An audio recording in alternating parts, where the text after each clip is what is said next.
knowledge technologies and education system of India.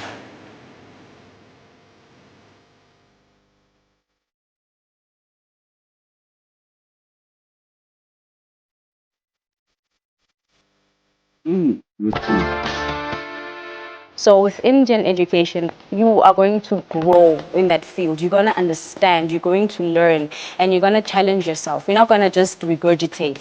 You're going to be creative in your answers if you want good marks. And that's something that I took here and I really like it.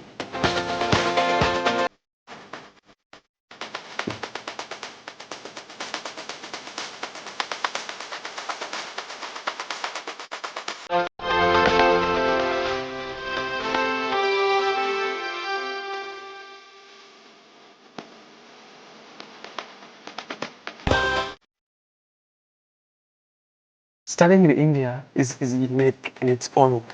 First of all, you're studying in a very diverse classroom. The person who is sitting next to you doesn't cannot speak with the other person in the same language. Now, that enables you to develop one, intercultural competence.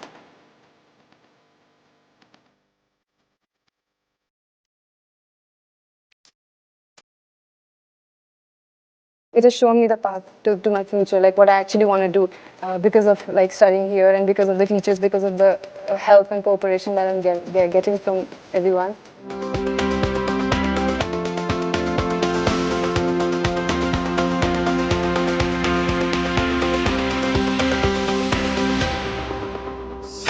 It's such a peaceful country, and you can walk around the streets, roam around late at night. The shops close late. People are more respectful. And I started really liking India, and I'm contemplating continuing my studies here. These 2 years have been a condemned part of me coming to India. To put it subtly or elaborately, it's been a joyful moment.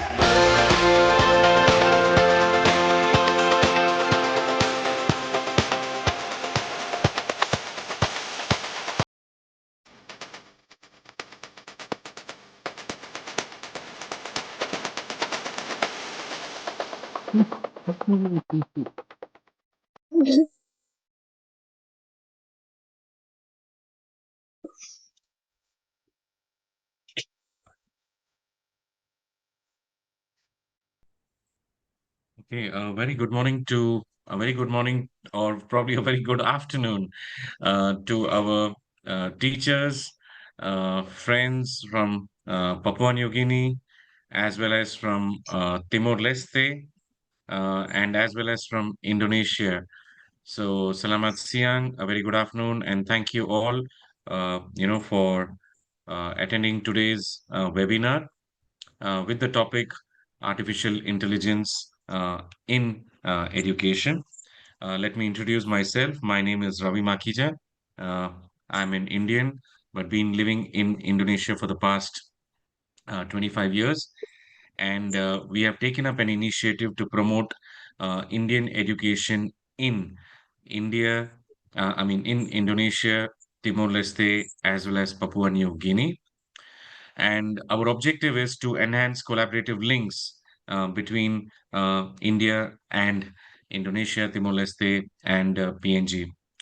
With Indonesia, for the past 10 years, we have done a lot of collaborations, including trainings as such. And starting this year, we have actually started even Timor-Leste as well as PNG. So we would also like to welcome our teachers, our friends from Timor-Leste, as well as from PNG. And also we have collaborated with Zion Zeal schools, for this event as well. So to begin off today's webinar, let me please introduce our speaker for today, um, Professor Nitin. Professor Nitin, just give me 1 second.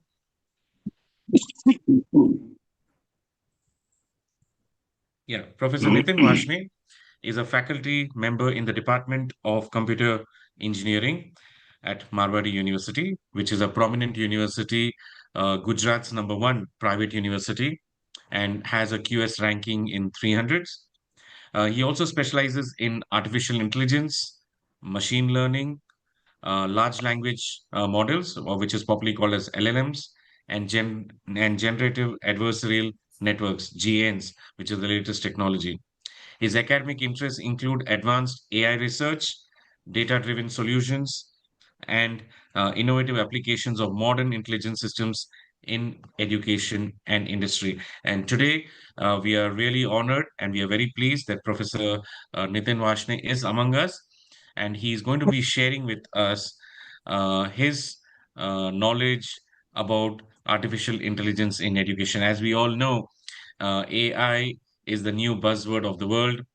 Everyone talks about AI, right? And also, I think our students, right?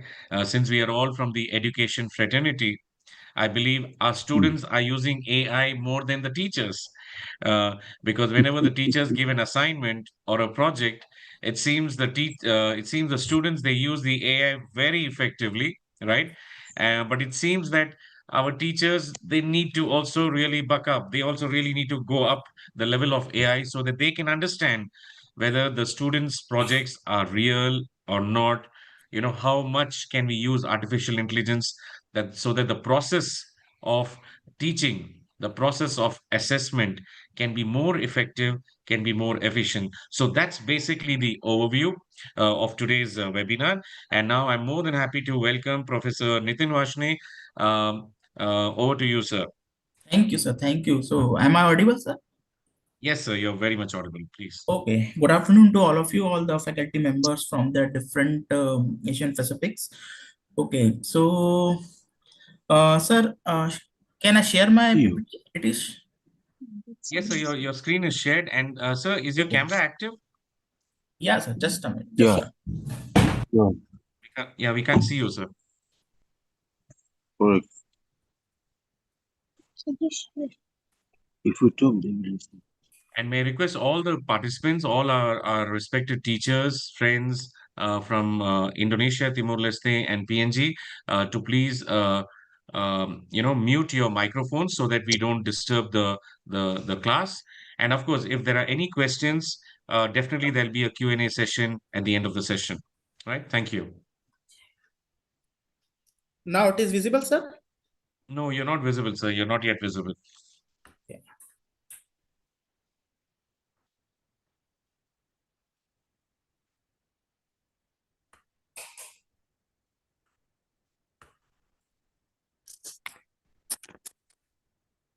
Yes, sir. Now you're visible, sir. Okay. Right. Over to you, sir, please. Okay. Thank you, sir. So, very good afternoon to all the members who joined the meeting. So today our main task is we have to know about the artificial intelligence in the education. Okay, why we required artificial intelligence in the education? What are the types of artificial intelligence? And the students are, as seen, you can see that you give some assignment to the students and they just chat GPT and use the Gemini to create your assignment, and even they are more enough smart rather than the faculties. Okay, so today I just discuss about the main things of the artificial intelligence. So the topic is artificial intelligence in the education.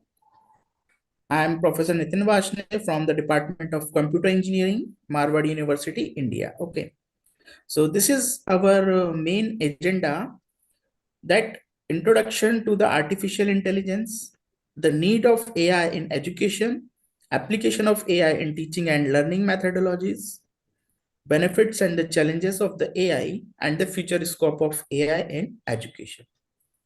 So move toward our next slide, that is what is the intelligence. Okay.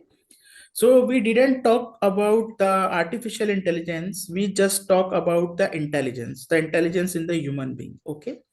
And which type of intelligence is called intelligence? Can such type of parameters are available that we can say that the human are intelligent? Yes, some parameters are there, like when we test the IQ level, so we can say according to the ranges and according to the different parameters, results, percentiles, we can say that the human are intelligent. But according to the definition, ability to learn and perform a suitable technology to solve problems and achieve is called the goals. Such codes are given by the Stanford University. Okay, but a modern factory robot is flexible, accurate, and consistent, but they are not intelligent. Why they are not intelligent? As you see in many industries, a big giant industries, their robotics are there. The robots arms will continuously assemble the cars. They assemble many things. They assemble the nut, they assemble the bolts, they assemble the aeroplanes. Many things are there. We can say they are highly accurate, they are flexible in nature, and they are very good in nature. But they are not intelligent. Why they are not intelligent? Because they can't take the decision by their own. Okay, they are already pre-built with a particular algorithms that a robotic arm will do from left to right, so it is always do from left to right. Okay, it can't take the decisions that might be some other task it can be do by their own, right? Now, we discuss about the AI. The main thing is, what is the artificial intelligence? N number of people in the whole globe will discuss about that. Artificial intelligence are there. Artificial intelligence will take our jobs. Artificial intelligence are very intelligent in nature. The machine learning are there. The deep learning are there. So this is basically we don't know what is the artificial intelligence, and we just discuss about it. So firstly, we know what is the AI. Okay, so we can say that a branch of a science and a technology that devoted to the creation of machines like computer systems, robotics, etc., that learns and think as intelligently as human beings is known as the artificial intelligence or AI. So in this slide, you can see some pictures are there. So this is the examples or application of the AI. Here, this is called an automation. Okay, you can see this is the automation. Okay, so we require the automations, self automations, robotics. Now a very good robots are available, like you can see that Alexa, Sonic 95, these are the robots which take the instructions from the human and perform a task according to the environment. Virtual assistant like Siri, Alexa, Amazon's Echo, and the Google Assistant, who take the instructions from the human and perform a certain task. Many softwares of AI are available right now. Self-driving cars like Tesla. Okay, it uses the deep learning, and it's called a driverless car because no human interaction are required. So it's a self-driving car. It's used the technology of the AI continuously monitoring the roads and such thing. So this is the applications of the AI. Now, main thing is, as we know about what is the artificial intelligence, basically artificial intelligence are used to mimic the human nature to the machines, right? And what is the AI? The simulation of the human intelligence processed by the computer system.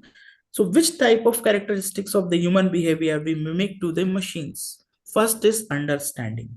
Okay. Human are understand by visuals, by listening some things, by seeing some visualizations are there, and perceptions are there, and decision making powers of the humans are very good. So this type of understanding we want to give as an algorithm to the machine. Then the reasoning means a natural ability to solve the real-time problems. And learning, why we require the learning? As a human is continuously learn from the environment. When the human are in their childhood, it is learn the grammars, it is learn the alphabets, mathematical equations. And when the human are grown up, so she or he can learn from the environment. Okay, so a number of rules and regulations are in the societies, new technologies are there, new algorithms are there. So it continuously learns. So we want to make the machine, it is also learned from the environment, okay, by their own. We didn't require any human intervention in there. Like some machines are there. For example, Amazon Echo are there, and a news movie released on the Netflix. So what the Amazon Echo do? Amazon Echo is identified this movie and update its own database without the human intervention. We didn't require to open the code as an administrator and add this movie to the Amazon Echo datasets. Okay, so it is learned by their own. So this is the intelligence of the human, which mimic to the machines. Then the problem solving techniques are there. N number of problem solving techniques, permutations are there, combinations are there, heuristic searches are there, depth first search techniques are there, breadth first search techniques are there. Okay, A stars, AO stars are there. So the problem solving technique means we have to find out the solution of a problem as soon as possible and in a optimal way. We didn't require such type of task that it takes a longer time, the accuracy are very low, so we didn't require such type of machines.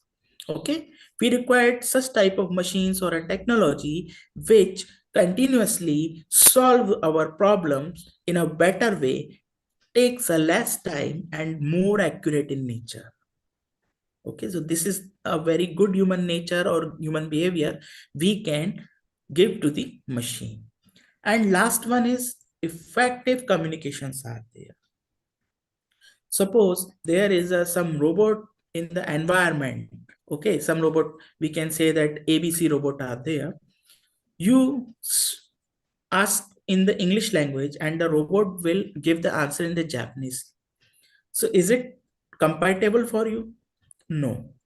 Okay, so better and effective communications are there when you ask the questions in English, so the robot is also give the answer in English. So this is called an effective communication. Proper sentences are there. It uses NLP, that is called the natural language processing. Okay, so when we mimic all these parameters to the machine, either by using the algorithms or either by using some different technologies, by using the NLPs, then we can say that the machine are artificially intelligent. Okay.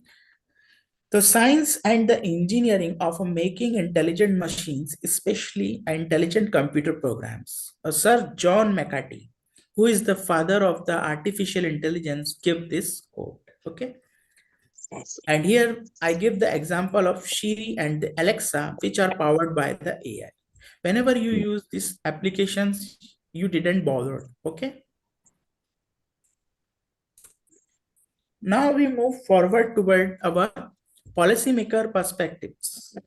Okay, so the potential application categories of AI in education. Why we required the AI in education? In the previous slides, we discussed that what is the AI.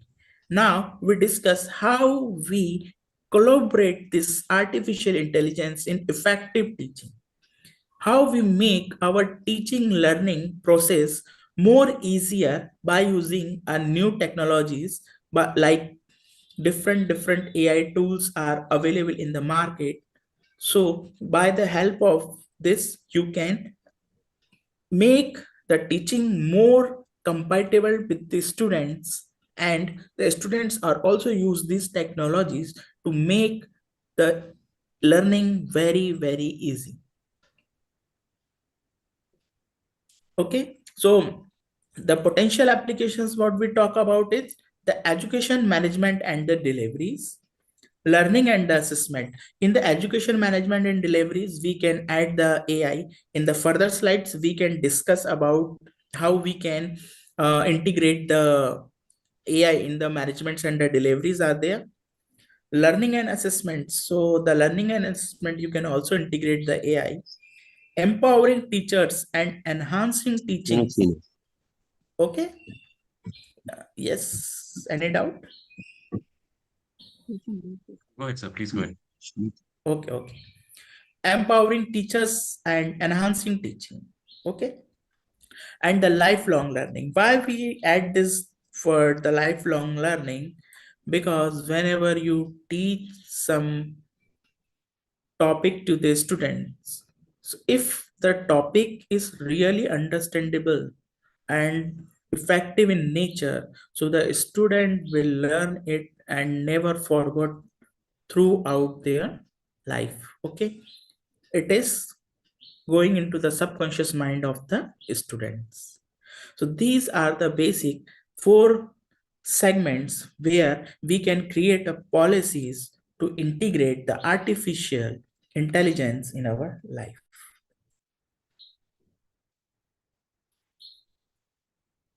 Now we can just elaborate some point regarding the education management and the service deliveries. So the first point is the artificial intelligence helps institutes streamline their administrative tasks such as student admissions, class scheduling, attendance tracking, homework, supervision, and academic monitoring. So whenever you integrate the AI, the integration will do these certain type of tasks, like you didn't bother about the student admissions. Okay, you didn't go to the MIS, download the sheets, just use the filters, create the graph. Okay, which institute having how many number of the students and which class, how many number of the students are available, which students are good, which students are bad. So for the student admission, you can easily use the artificial intelligence. Class scheduling. Okay, so sometime you can see that whenever the timetable is generated, so the number of clashings are there. Sometimes the both the teachers are on the same room. Okay, sometimes the time are mismatched, the time are same on the same places, so the class will disturb by this. And this is the human tendency. Okay, so the human makes some mistakes, but AI didn't make the mistakes. So you can use the artificial intelligence in class scheduling. Okay, attendance tracking. Okay, so it is the major use of the artificial intelligence in the attendance tracking. Why we use the AI in the attendance tracking? As you can see, n number of students are there who says that I attend the class, sir, but I didn't got the attendance for that particular class. With the help of AI, the AI is integrated with the web camera or CCTV cameras, and CCTV cameras continuously monitoring the classrooms. Okay, and it is very easy for you to track the attendance. It fetch the facial recognition of the students and mark the attendance in your MIS. So you didn't bother about the attendance. That might be you skip the attendance or the student telling the lie. So this type of things are eliminated by using the artificial intelligence. Homework supervisions. Okay, so the student will also get an expert teacher in their home for make the homework good. Okay, so whenever you use some AI tools like autograder, etc., so it is continuously watching the students. Okay, anti cheat mode is on. So when the student will give the answer on the screen, whenever he turn the face, it turn from looking from the right to the left or left to the right, so it will monitor very preciously. It will give the alert, please see on the screen. Okay, and the different types of academic monitorings are there. Then in the second point, the AI-driven learning and analytics process large volume of data generated by the learning management systems to support informed decision making by the teachers and the administrations. Okay, in the academics, we know that we have a huge chunks of data to handle.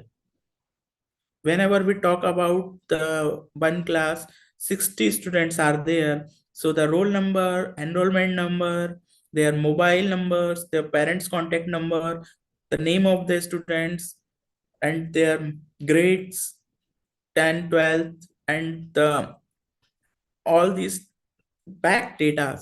We have n number of huge large volumes of the data are generated continuously, and we can't cope up.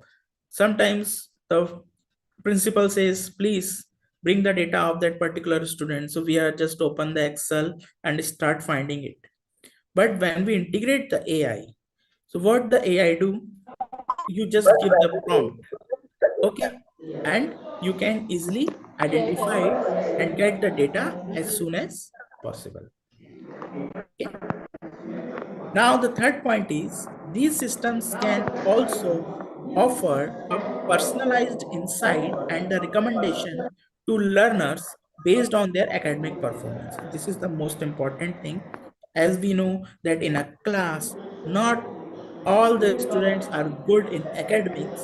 Some of them are average learners, some of them are premium learners, some of them are weak learners. Okay.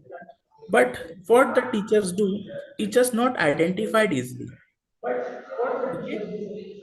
But when the teachers identified with the help of AI, so the teacher will create a particular lesson or particular notes for the weak and average students, so they can also come under the category of a premium one.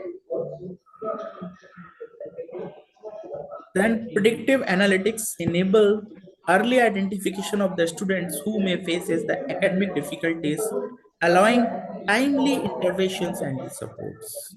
The same thing is there, means you can easily identify a person who just struggle from subjects like mathematics, like science, like physics, chemistry. So you can identify particular students. Now, he or she are weak in physics. So what you do, you just create an extra class. Okay.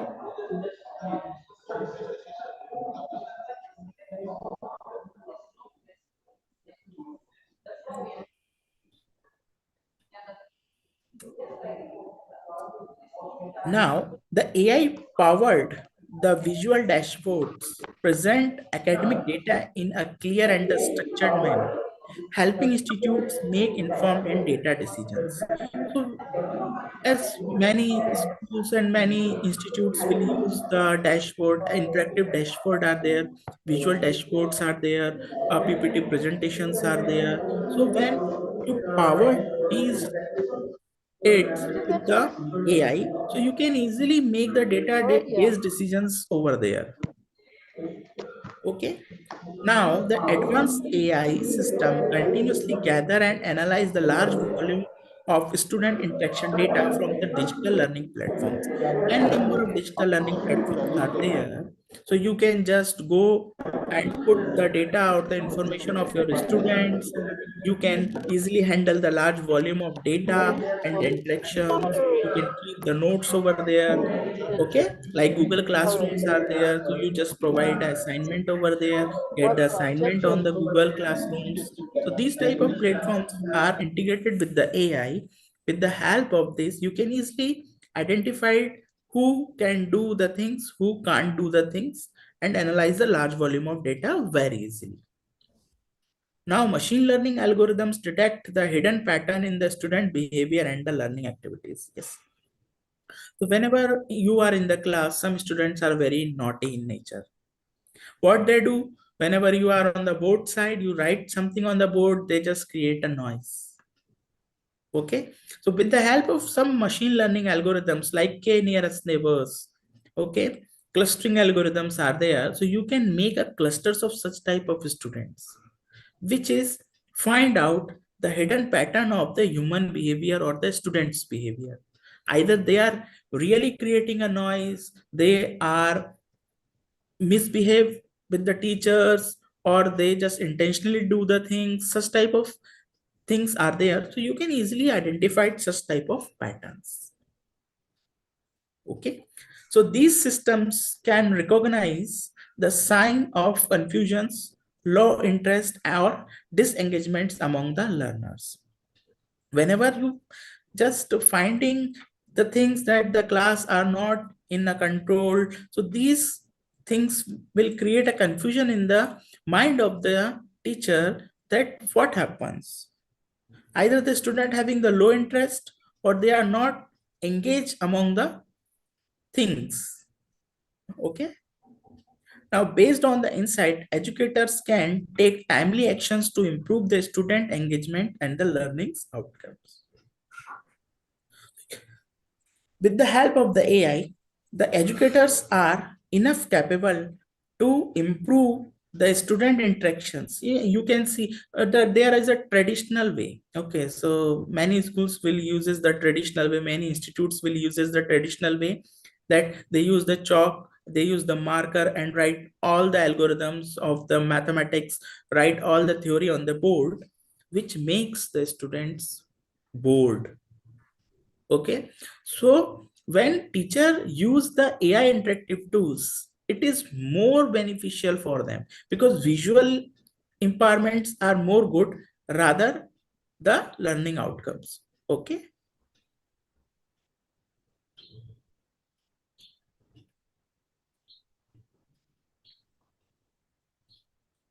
Now, what is the intelligent tutoring systems?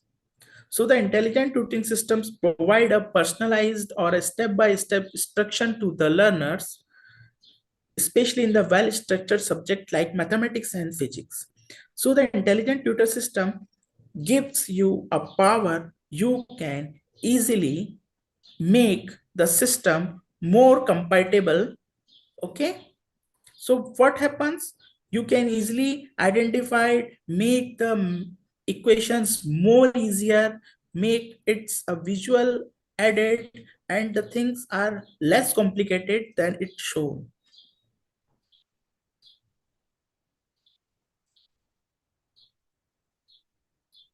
So this is the intelligent tutor system. So you can just use that intelligent tutoring system to provide a personalized way for making the mathematics more easier, physics more interactive with the well-structured way.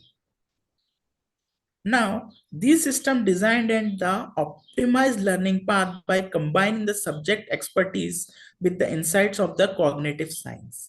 So the AI will design in such a way it can easily understand the human psychology or the human cognitive science methods to make the subjects easier for the students. Okay. The intelligent tutor system will closely monitor the student responses. Okay. You can easily check whenever you use the pen and paper to check the assignments. So the some student says, sir, now this is right, and you make a mark wrong. So there is a kiosk over there. But whenever you use such auto graders are there, so the auto graders will such a fine tune that it is already checked all the assignment and provide a marks to the student. Okay, and says now it is good or it is bad. It also provide a feedback that what you have to return and why you have to give or receive such marks over there. The using machine learning and knowledge tracking techniques, the system are very dynamic, adjust and content difficult. Okay.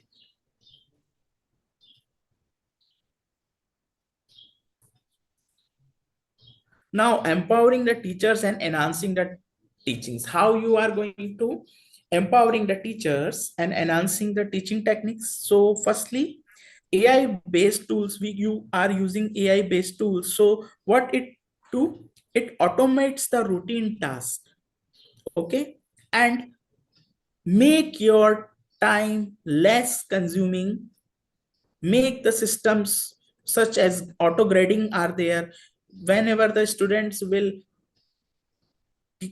copy the content from the chat GPT and the Gemini, you can easily check the plagiarism that, oh, you are just right from the chat GPT. The source are there where you have to check what is the source of the copied version. Okay. Administrative tasks become more easier, and you got the student feedbacks. Okay. More easier. Now, AI driven assistant continuously monitoring online discussion forums to help or manage the student interactions, highlight the important queries, and maintain the productive learning decisions are there. Now, with the help of the AI, we have a virtual teaching assistant, okay, like Rena. So Rena is one of the best teaching learning assistant, which is powered by the AI, which provide or give us support regarding the questions you give the students in a ethical way, not copy paste. Whenever you give some numerical to the students, what the student do? They just provide that numerical to the chat GPT and copy the answer. But what the Rena do? Rena firstly identified the student's basic knowledge. She asked some basic questions to the student. Why you required solution? What is the value of X in the question? And on the basis of the given answers, the RENA will guide the students to finding the solution of that particular question. It didn't provide a number of solutions over there. It is guided version. Okay, it guide the students that the students will also learn from that questions. It is not such like that you put the questions in the chat GPT and got the answer. Okay, and the assist the teachers during the both online and the classroom teachings. So whenever you just learn or teach the student on the online mode, so the Rena will help the students summarize your entire lecture, making the points, making the sheets, making the assignments on the guided way, not a unethical way, right?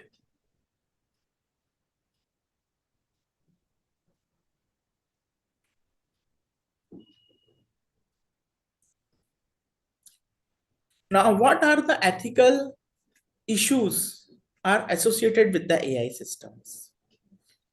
So first thing is we adopt the fairness. Okay, so the AI system should be designed to minimize the bias and the prevent discriminations. No such type of discrimination and biasing are required in the AI systems. AI will assist each and every person without identifying their gender, age, race, or any background images are there, right? The autograder will check each and every assignment on the equal way.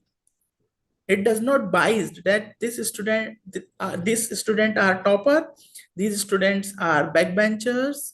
So provide a less marks to them, provide a high marks to the toppers. No, AI will provide a accurate and the fairness in their systems.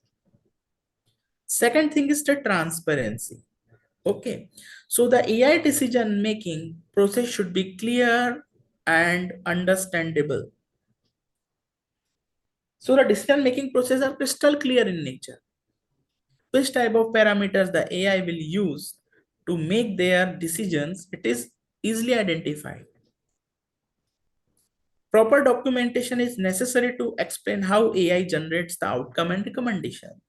Okay, so these proper documentations is required for teachers or a policy makers, that how the AI generate the answers, outcomes, and how the AI provide a recommendation systems. It is crystal clear in nature. Third one is privacy. Obviously, privacy play a vital roles in many sectors. Like in educational institutes, some students are weak in nature. So we can just identify that person and hide the details of that student, make this student more groom, and make the data more private in nature by using the artificial intelligence. Okay, the personal and the sensitive data of the users must be protected, and the AI system should prevent the unauthorized access, misuses, or data leakage. Okay, so AI systems will also take care that no unauthorized access penetrate your systems, penetrate your MIS to get the informations. Okay, misuse the student data, misuse your personal data, or any such type of data leakage over there. All right.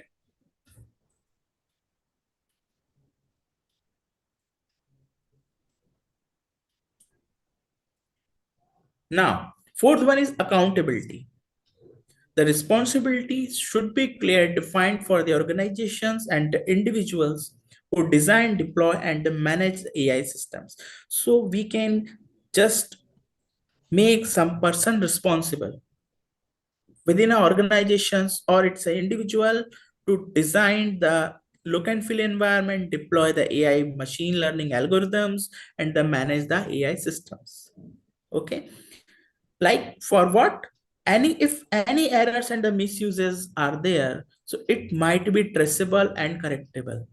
Whenever is there any misuse of the AI, so who is responsible? A key person that who designed or maintain and deploy the or the manage the AI systems, it is responsible for it.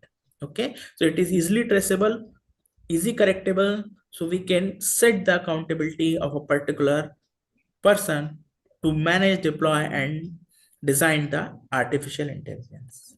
The fifth one is safety. So AI system should be developed to ensure the safety and the well-being of the users, and the potential risk and the harmful impact must be identified and minimized before the deployment. So the safety first. Always we hear the quote that safety first. So AI will also develop to ensure the safety of the users. Users, who is the users? We are the users. The teachers and the students are the users. So your personal data should not be leaked. Okay, whenever you give the access AI to your system, no personal files, no personal data, and assignments and such type of information are leaked. Okay.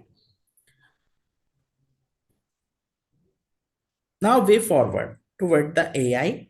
So the educators need to develop a better understanding of the AI impact, including on the educations and the training. So the educators will move toward the AI. You can adapt the AI as soon as possible. Otherwise, what happens? The traditional way of teaching are lag behind, and the AI will move forward by using the speed of a light. We can say the speed of a light. You can see everywhere the AI is used in the teaching, in the scheduling, in the military exercises, in the educational world, in the medical diagnosis. Everywhere is the AI will take a role. So you are also requested to learn about the AI tools and technologies. Okay. The educators and the students should have the basic understanding of the AI data uses, engage the positively, critically, and ethically with the technology to exploit its full potentials. So some European Commission published the ethical guidelines. Okay, so this is the URL where you got the handouts how to use the AI ethically, right?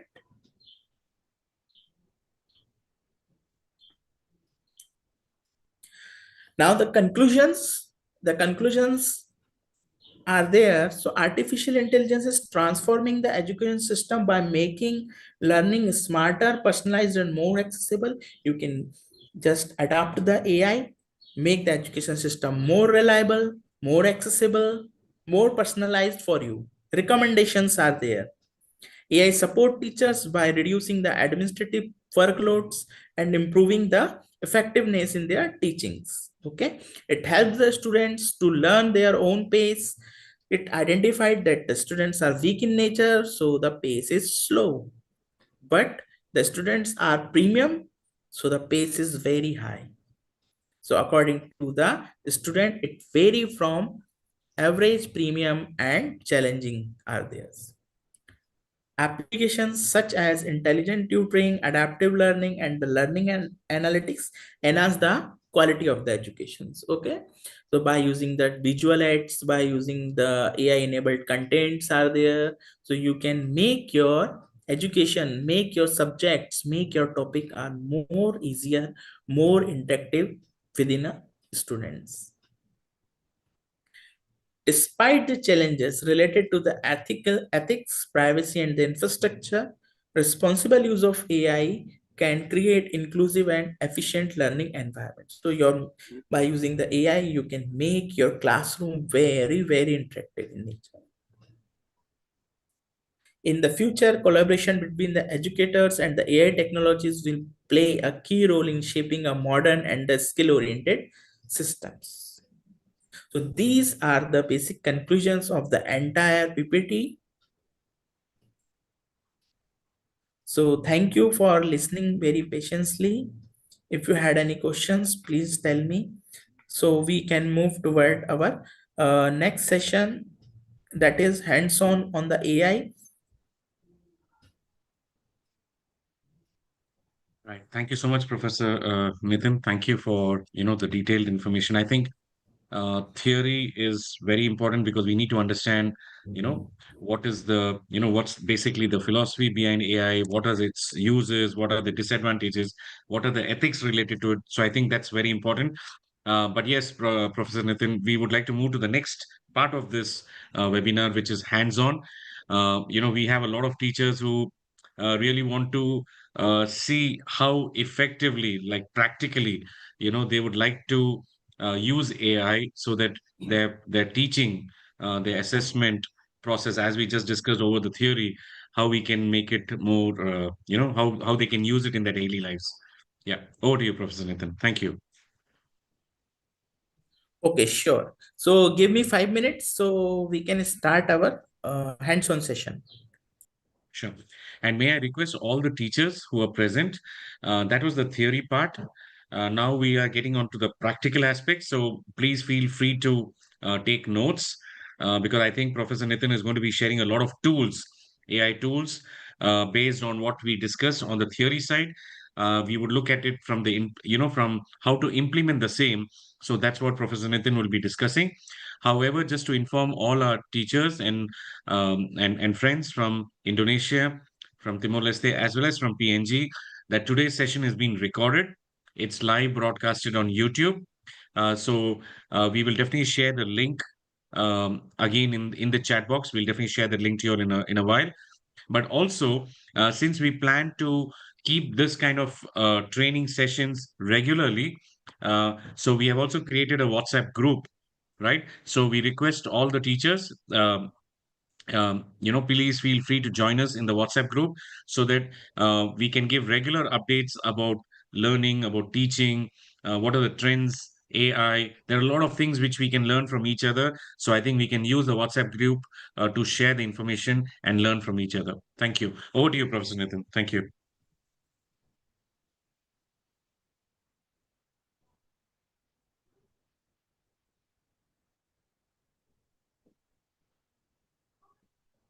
Yeah, Professor Nitin.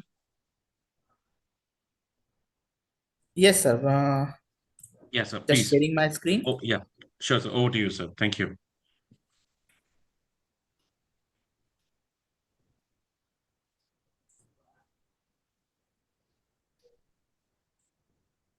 And also, we request all the teachers, if you'll have any doubts, any questions, please keep it. We'll definitely be answering those questions in the Q&A session at the end of the webinar. Yeah. Okay, so the screen is visible to all of you. Yes, sir. Okay, so the first, the AI tools is called the MagicSchool AI. So by using this tool, you just see the URL over there. Okay, just you can type the MagicSchool AI and you find the URL where the n number of tools are available. Here for the teachers, okay, here you can see the teachers tools and also for the student tools. Okay, here these are the student tools and these are the teacher tools. So I am just discussing 4 or 5 tools. As you can see that 138 plus tools are available in this website. Okay, here you can see that more than 138 tools are available for your convenience. Okay, according to your need, you can just use the tools. Okay, so firstly, we just talk about the worksheet generator. Just click on the worksheet generator. So you can see here another type of window opening here.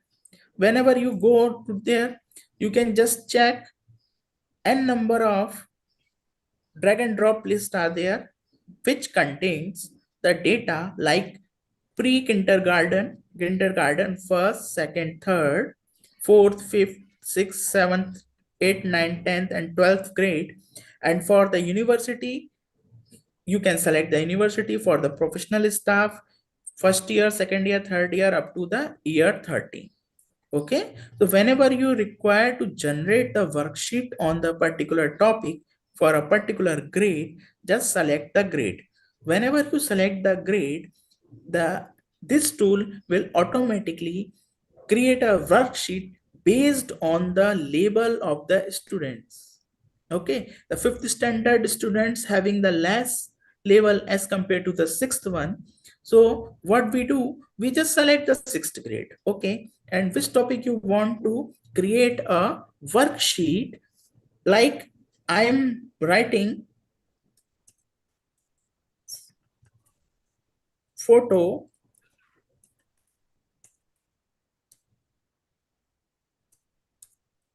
synthesis.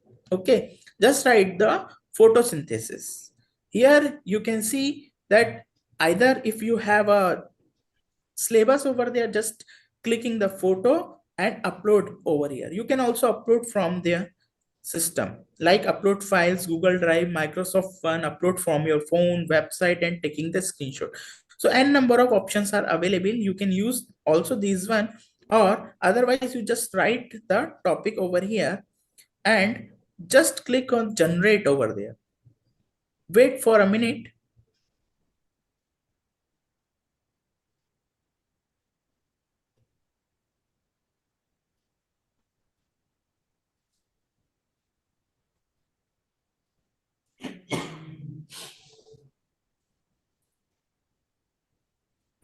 Now, within a second, you can see that you can create your worksheet on the photosynthesis. A small theory are there. Okay, the fill in the blanks are there. Then multiple MCQ questions are there. Open-ended questions are there. Final answer key is there. And also you got the answers for their particular questions. Right, so it is very beneficial for the teachers. Suppose you want to give a assignment to the students or a homework to the student, just provide the topic and click on the generate sheet and you got this type of sheet. Okay, you can also save from here or just copy paste from the Word file, taking the printout of the notes and giving to the students. And it is very interactive in nature. You can just check it. Professor Nitin, sorry, is it free or you have to pay for this? Actually, somehow the tools are free, and some tools are paid in version, but they are very nominal in nature, sir. Okay, okay. So this worksheet generator is a free feature. Yes, it's a free feature. You can generate a n number of files over there, and the word Okay. limit is very high. You just see 7,500 words are required. Okay, so the maximum limit is 7,500 words. It is very, very vast that you can provide the word to the segment. Okay, interesting. So this could be for any subject. It could be for maths, physics, Yes. chemistry, Any name. subject. You can generate any type of worksheets over there. For the physics, for the chemistry, for the mathematics, for the science, and in the university level, you can generate the quantum mechanics also there. And the assessment is also done online. I mean, say for example, we have created this worksheet and then Pending? Assessment is not in the online. I am also discuss the assessment tool on the next tab. Okay, so whenever I am finishing this Magic School, I am also discuss about the auto grader, which is easily assessed by their own. No teacher interaction is required. Okay, sir. Sure. Then it is the worksheet generator. Then here the assignment or MCQ quiz are there. So I am just changing the grade for the 12th grade, suppose. And how many numbers of questions you required? 5. Okay, so just I'm taking the 5. And which topic you want to generate the MCQ here? I just discussed the solar system. Okay, here you can check the word limit. 7,500 words you paste over here. Now, the major advantage of the MCQ generator and the assignment generator is you can also set your goal according to the, we can say that the national bodies like in India, NAC and NBA are there. Some use the Washington Accord, some use the TECA, some use the Ontario. So according for like for the NBA, we just write the NBA, just align my assignment with the guidelines of the NBA and generate it. Click on the generate, right?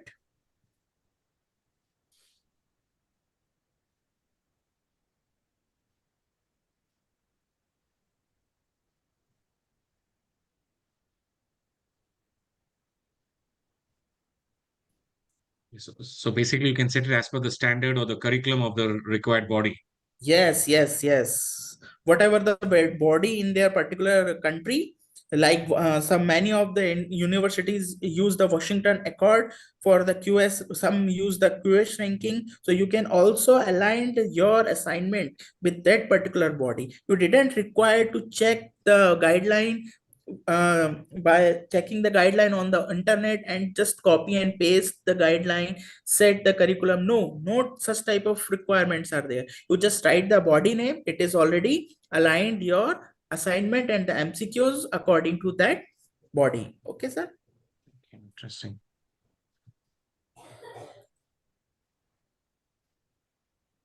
Now we discuss the another tool.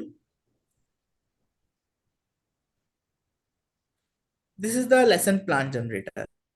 Okay, so the many times I will see that the teachers or the faculty will continuously thought that today I didn't prepare my topic, how I am going to teach the students. Many times the teachers will busy in the different tasks and they didn't just prepare their lessons. So the lesson planner will be there, how you are going to prepare your lesson or a topic for a particular thing. Like I am going to change the grade again. We can take the grade third, and which topic you want to take the lecture. Like we take the lecture on Mathematics, sir, for a change. for a mathematics. Okay, sir. Say mathematics algebra, for example, or quadratic Okay, equations. quadratic equations. Okay, so I am just writing the quadratic equations. Additional, you want to give some the reason where you are from. Okay, so like in India, and again you can set to the aligned bodies like NBA and just press the button.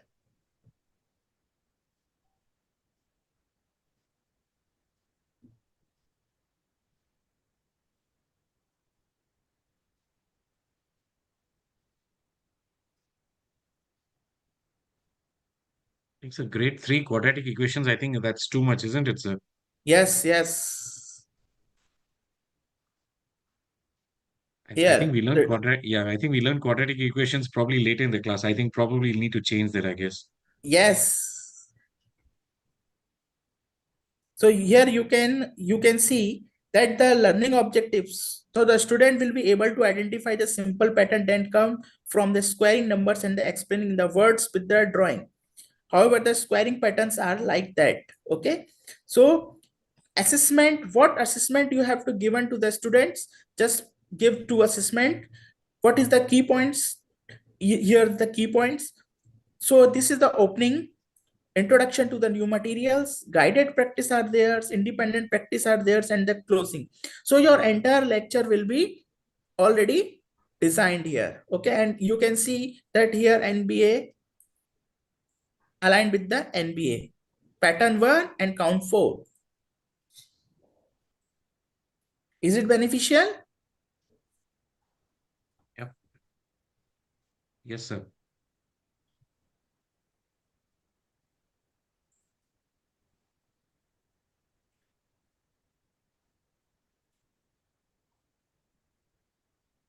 Now another most important is rubric generator. The teacher got confused that how I am going to assess the students, on which scale we required, which parameters we required, what are the rubrics I am going to set. In many schools, the predefined rubrics are there, and which is not aligned with the educational bodies. Okay, and what happens whenever they are visit? Yes, any doubt? No, no, sir. Sorry, I think there was someone's microphone is on. I'll Okay, just unmute them, sir. Sure. oh, Sorry. okay. So you can see here the rubric generator. So main important thing of the rubric generator is you can generate your own rubrics. Like for the, suppose for the class 10th, and you can set the point scale, on which scale you want to judge the students. Okay, suppose I am setting the point 5. And what is the objective? Write an essay on my school. Okay, any description, if you want to give any description rather than this, so you can also add over here. Okay, additional customization of the rubrics, if you want to give some another more parameters for the rubrics, you can assign here, otherwise leave it blank. Now again, set align to the policies, I am again using the NBA and just generate. Okay, fill out this field. Okay, so write an essay based on my school.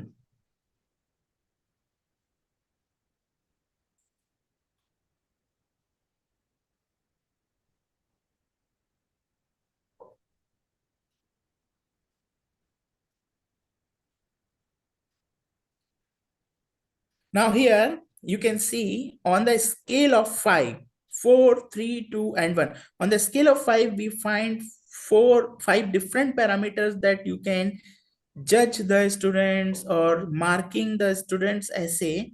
Like on the content and development, if they are thoroughly address the topic with the rich relevant details about the school, ideas are insightful and the well developed, you can mark the 5 marks. Okay, for the organizations, for the language and the styles. So these are the rubrics generator. You can easily generate your own parameterized rubrics to identify your scale or test the students.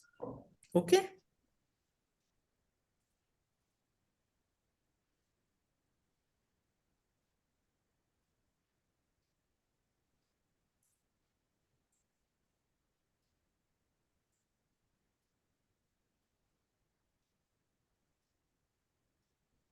you can check n number of tools are there. According to your will, according to your need, you can use these tools. Okay, the vocabulary list generator are there, project based learning are there, group worksheet generators.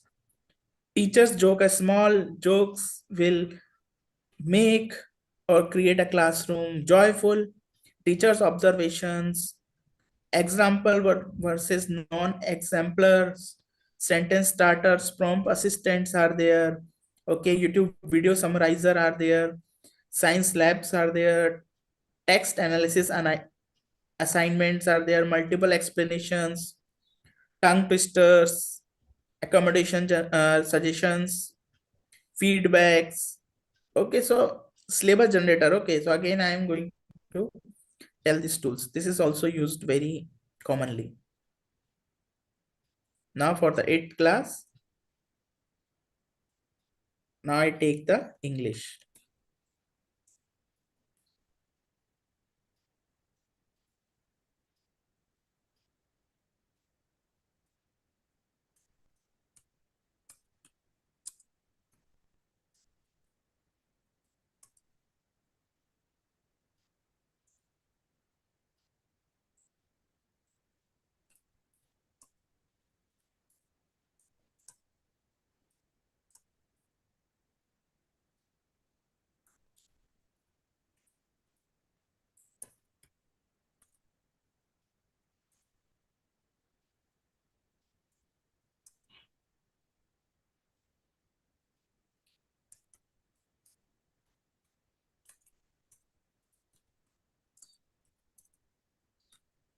Manner. Okay. Now, course objectives. If you have any dedicated course objectives regarding your schools and regarding your university, you can write it. Otherwise, leave it blank. Required materials for the for completing the syllabus, grading policy. Okay, so just write the basic grading policy.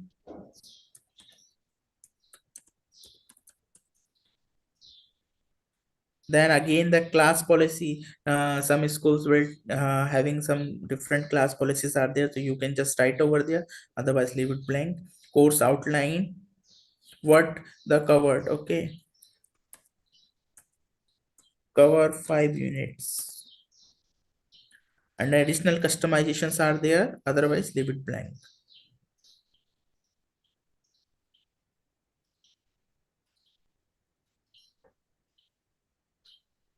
Now here you can see this the course, it is your English course is generated, course objectives are there. Okay, now the required materials is notebook and writing utensils, textbook. You can also insert the name of the textbook over there. Access to the computer or tablet for the research and writing assignments. Recommended a personal reading book of choice. Now grading policies. If the student will participate in the class, mark from the 20%. Homework assignment 30%, quizzes 20%, projects 30% are there. Okay, so these are the class policies. These are the by default class policies. Okay, if you have any dedicated class policies, just write on the tab and you find the class policies over here.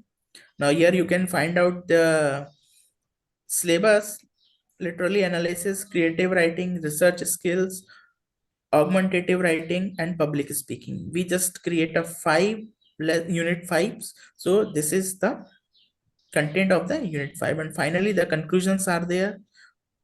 So you can just use these tools. The Magic School AI is really very good in nature. You can find the n number of things in the website.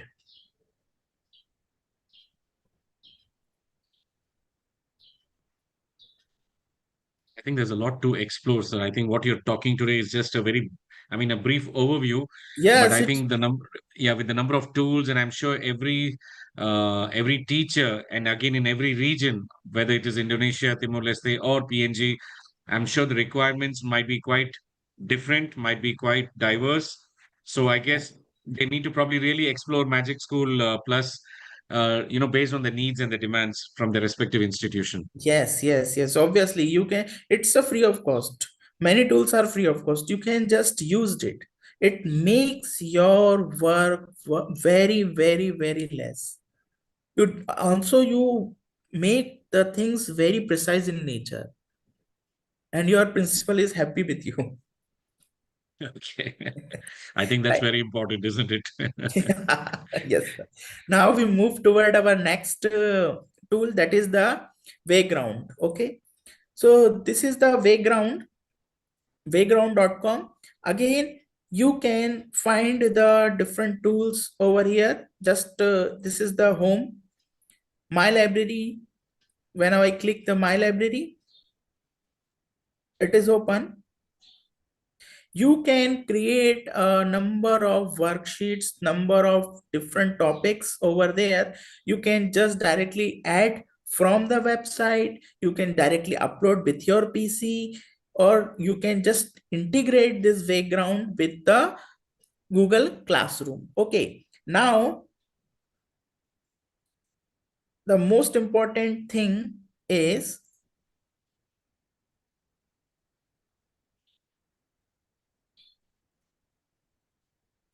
suppose I am just talking about the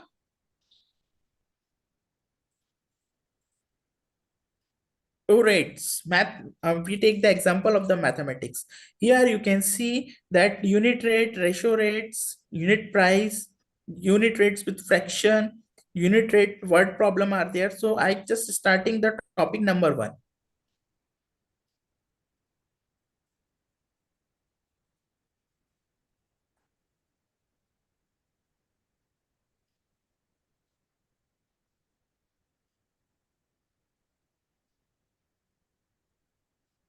It's take a time because it is highly interactive in nature. So the website is very large. Now, for that particular topic, you got the assignment. Just click The it. assessments. Pre-built assignments are there. Okay. You can see that here it's a pre-built assignments. Okay. Now you can also add your own questions. Presentations are there. Interactive videos, passages, and the flashcards are there. So I just take the interactive video. So here you can see that interactive videos are there. Small kids of the standard 1, 2, and 3, they didn't see the board whenever the teacher write on the board. They just gossiping in or such thing. They attract with the videos. So you can use these videos for them. Okay, they are highly animated videos, rich with the multimedias. For the presentations, here you can see the presentation is also very interactive in nature. Right? For example, I'm just taking this presentation.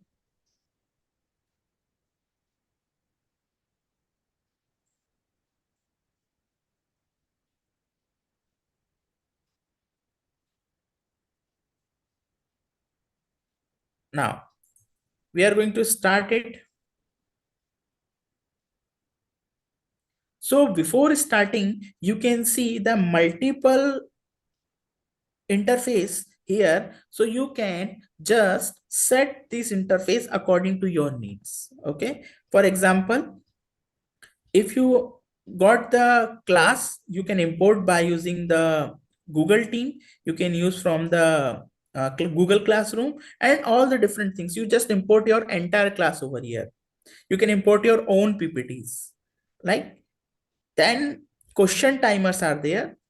So you can allow the, if you make it off, no question timers will be there. If you allow on answering after the time ends, and lock after the time ends. Okay, so just I am starting the on lock answering while the time is completed.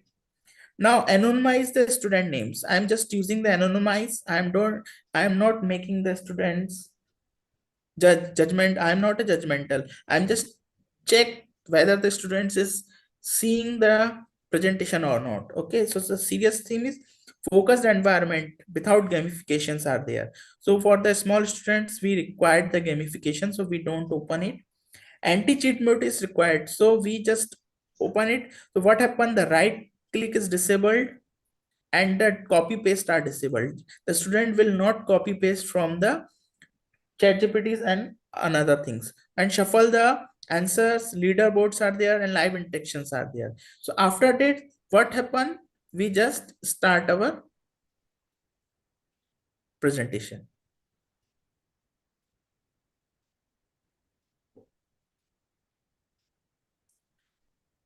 Now, I requested, please scan this QR code to join. So we can participate in this? Yeah. Just participate it. It is very interactive in nature. You Okay. can also use So, your alias name. You don't use your own original name. okay. So may I request the teachers who would like to probably give it a try, please QR code. I mean, please scan the code and you all can actually participate in the presentation. So those who would like to try, yeah, please go ahead. Yeah, so the teachers, you all can please use your, your phones, your gadgets to actually scan and be a part of the presentation, just to give a live demonstration on how to use these tools.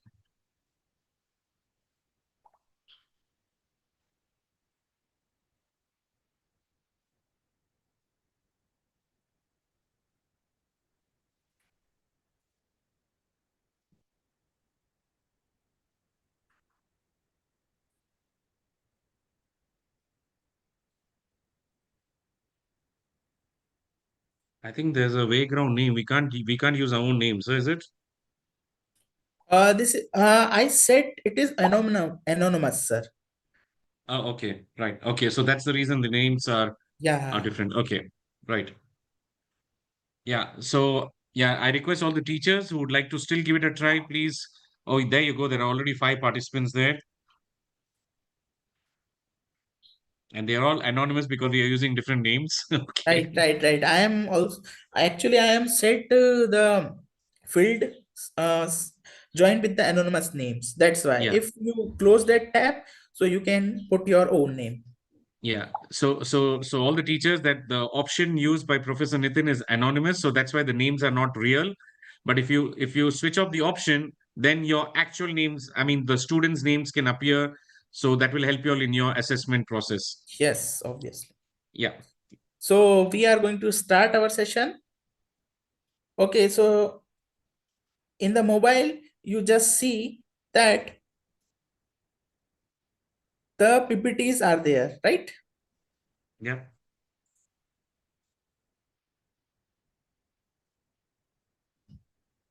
So whenever the student will use the mobile to see the Instagram, Facebook, and such type of thing, just ask the students, please open your phone and just scan the QR code and looking on the screen.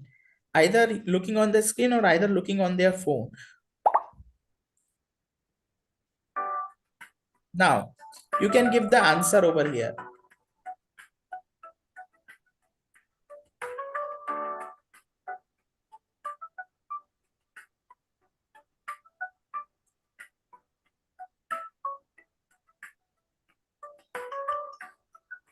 I mark the answer. Everyone will Yeah, mark that the answer. Okay. Whether it's wrong or right, it's not an issue. But I am just demonstrate that how interactive it is. Now the times is up. Okay, so almondolite will score 840. Wheat grass usually is 690, and the rest 1, 2, 3, 4, 5. Okay. they are wrong. Okay. Right. Now just to pay attention on the screen, otherwise you mark the wrong. The unit rate is a rate that is simplified so that it has a denominator second of the first unit and driving 60 miles in 1 hour or a 60 miles per hour. So you can see that this is the unit rate conversion. Again, question is there. Now what is the answer? Mark your answer.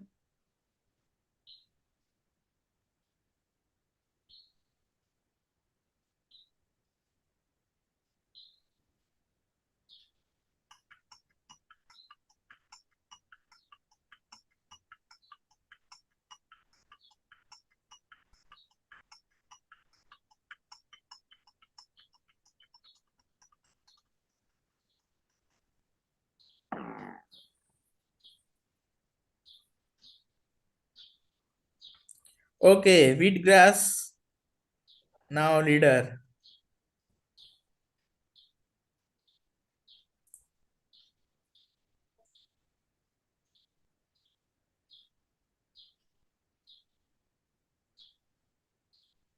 Now you can just see it.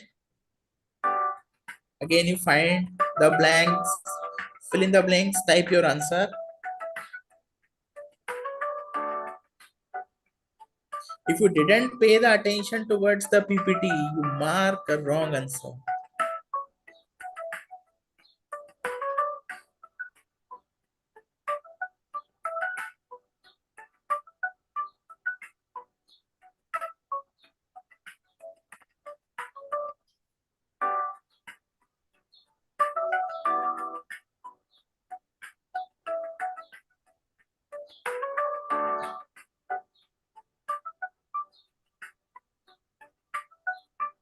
So the timer also, we can set the timer, sir. I mean, we can set the time for 15 seconds, 30 Yes, we seconds. can increase it.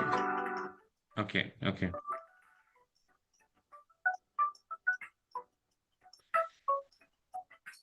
5 of you give the answer out of 7 students.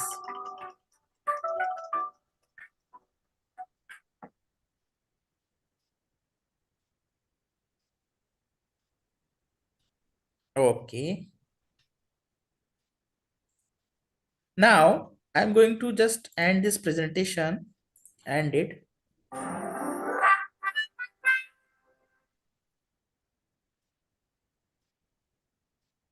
Now you got your winners.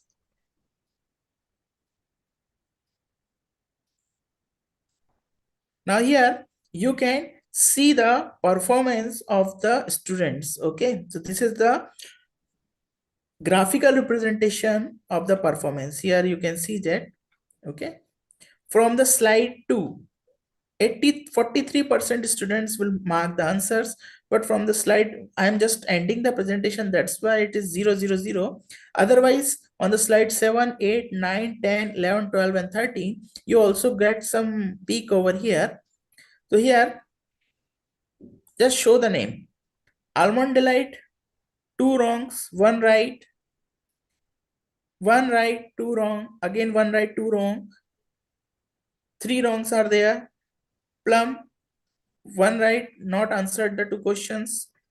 So you can see that now anti-cheat mode, 1 alert detected, 4 alert detected. Now you can see that the students will window resize. Okay, which type of alert it is? Window resize. It changed the windows.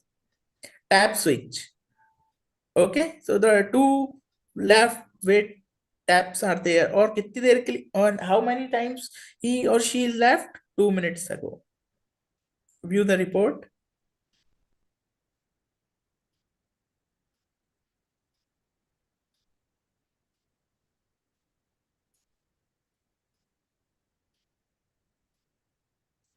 Now the entire summary will be there. Okay, you can see that 4 alert for the question number 1, 2 alert for the tab switching, 2 alert for the window resizing, and the last alert is 3 minutes ago. And which platform is there? Linux and using the Chrome browser. Okay, so you can see that how the AI will predict and monitor you. Right? It is good. Yes, sir. Yeah, maybe some comments from the teachers in the chat box. Yeah, you all can just comment your views. Is it Okay. useful? Or any comments, anything you'd like to express, please, you all can do that in the chat box. Thank you. Yes.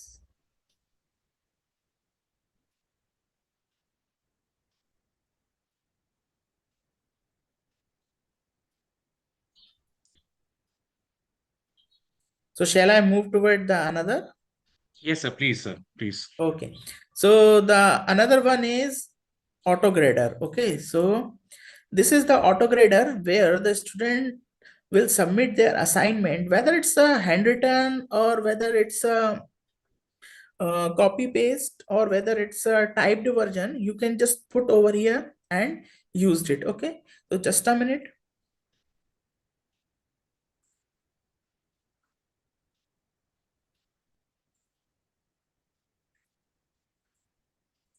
Now I'm just using the chat GPT.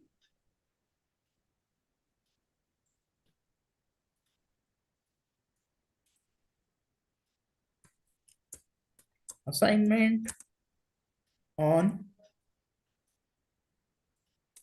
what is the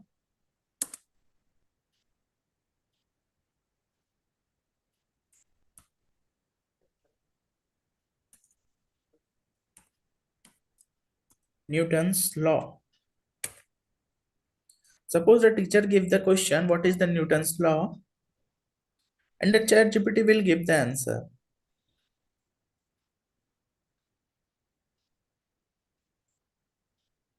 And we just copy and paste.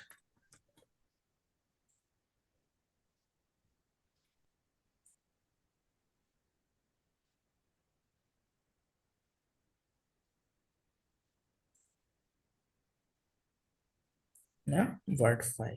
Okay. The students are enough smart.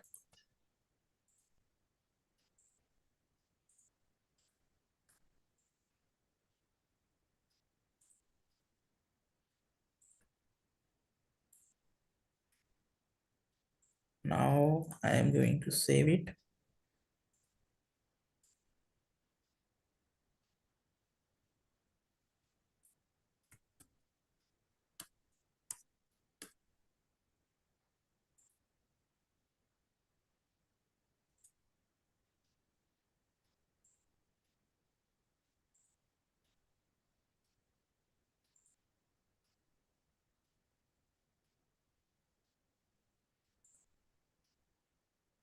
Okay, just a minute. I will take the screenshot, okay?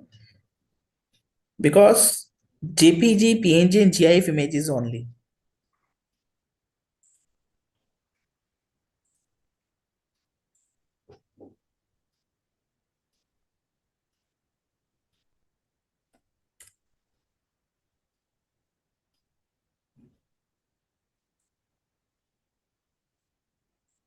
The student will able to submit only the image format, okay?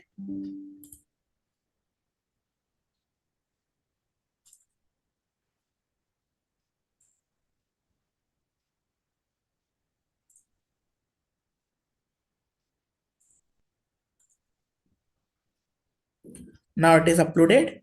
And which subject it is? It is science subject. Okay. Check it properly. Now firstly extract the text.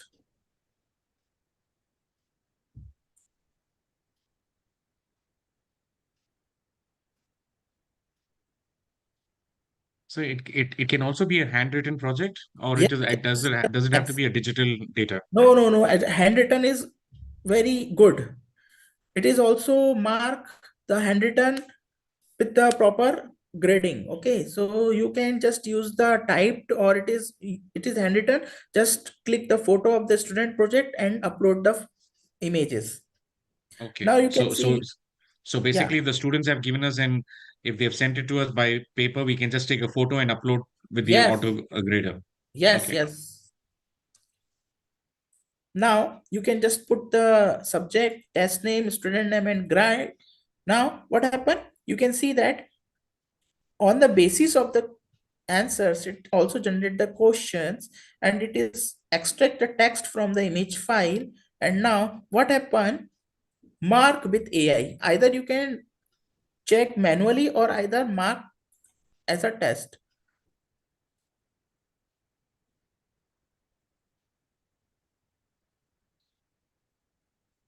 Now on the scale of 10, you can see that it is marked 91% score is there. So from the 45 marks, you can just check it. It got the 41 marks and feedback is there. Particular answers feedback is there. The student provide a clear and concise application of the Newton's first law, also known as the law of inertia. Okay, you can reevaluate it.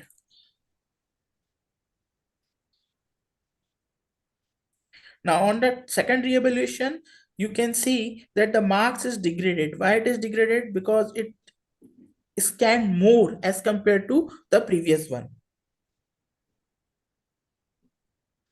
Now the marks will be degraded. Again, reevaluation make this system more strict.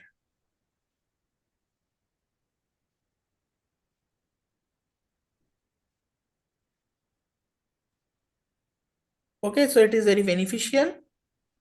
Now the another tool is detection of the AI. So the main task of the teacher is to identify that it's cheated or written by their own.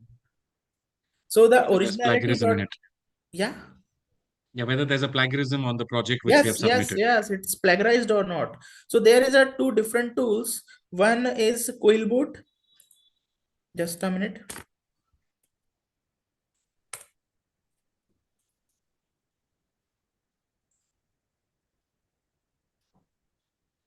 One is Quillboot and another is originality. Okay. So what the students do? Just a minute.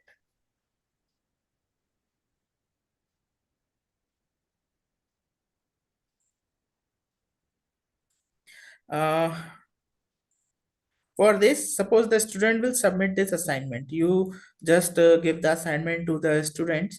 Please go to the home and write the assignment on the Newton's law.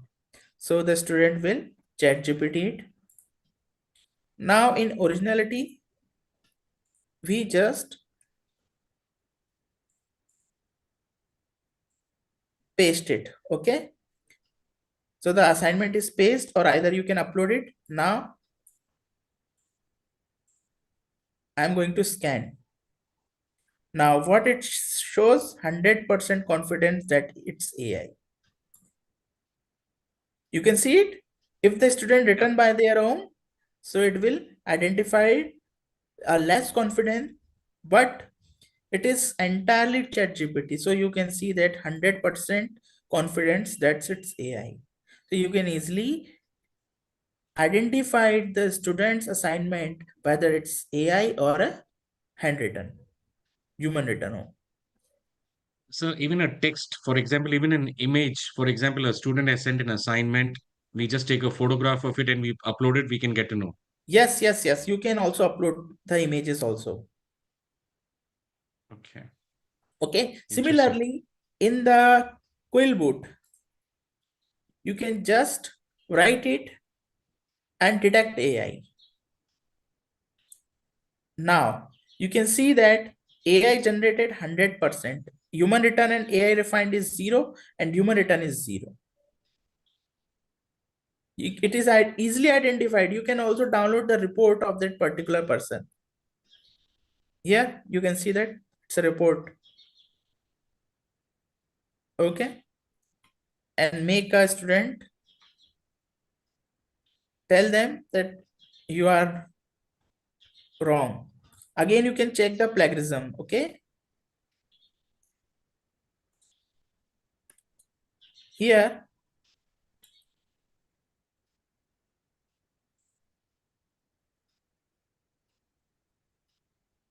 take some time. Scan 160 words.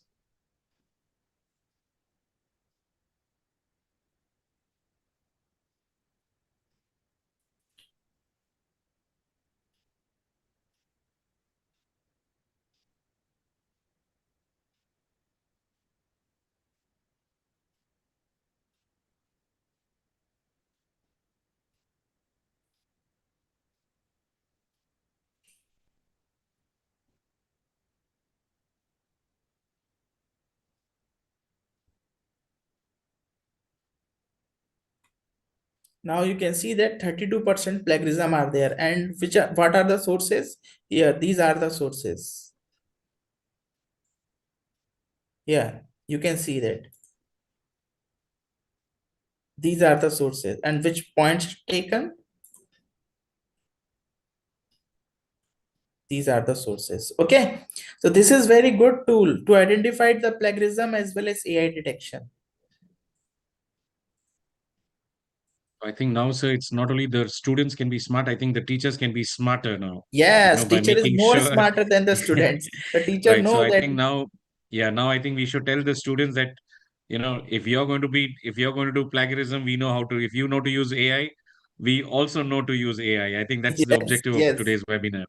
Right. yes. Okay. Thank you. Thank you. Okay. So the last tool is how to make the coding easier.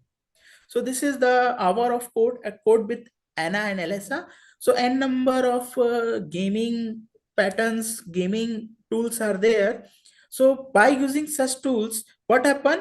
We can learn the students how to code. Coding is very boring for many of them. So the small students like of the grade 1, 2, 3, 4, 5, 6. So whenever you ask them, now start the C and C++ and give the output. So they see the blue screen and says, no, sir, we can't see the blue screen. We can't able to perform. Such things are there. But whenever you convert the coding into the gamification, now they are interactive in nature. They just respond you. Okay, for example, I want to just write a code to move this Elsa from here to here. So just nothing to do. You just drag and drop over there. Okay. Now the plug it and play this. Now one line of code is completed. You just write the one line of code.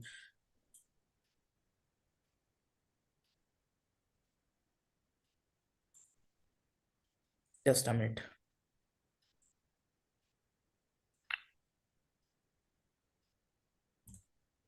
Now you can see that coding will be started. Now what happened? What we do? We just move the Elsa from here to here and take the right turn from here. Okay. So what we do? Move forward. Then what happens? Turn right and again move forward. When we write or plug this block code, you can see that 3 line of codes are there. Okay. Just run it.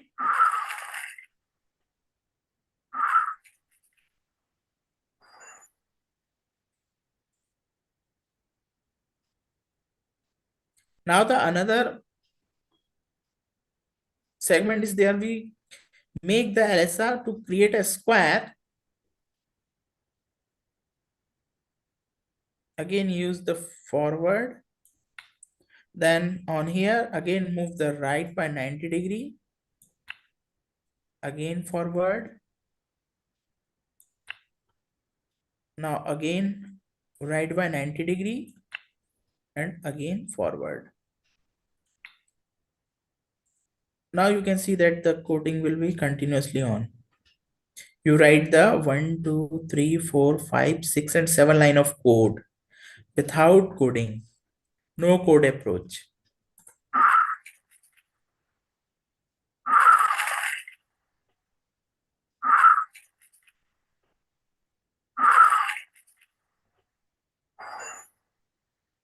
Okay, so there is a n number of tools will be there. So which language does this use? C++, is it? C++ and JavaScripting, sir. And JavaScript. Okay. Yes.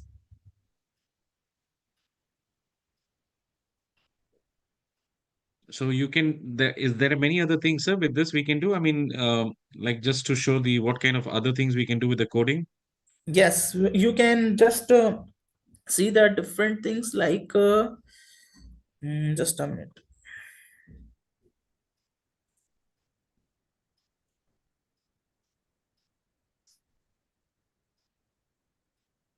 I think especially this is for the computer science teachers, right? Yes. I think this would be really very helpful on how to use how the students can learn coding. Yes, sir. Yes.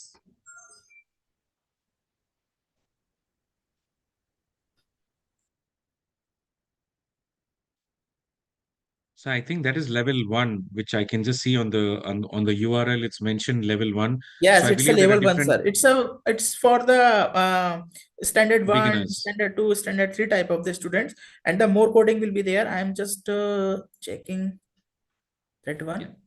So maybe can we just one look at one level, little higher level, maybe level six or level Yes, seven yes, or yes, yes, yes. yeah,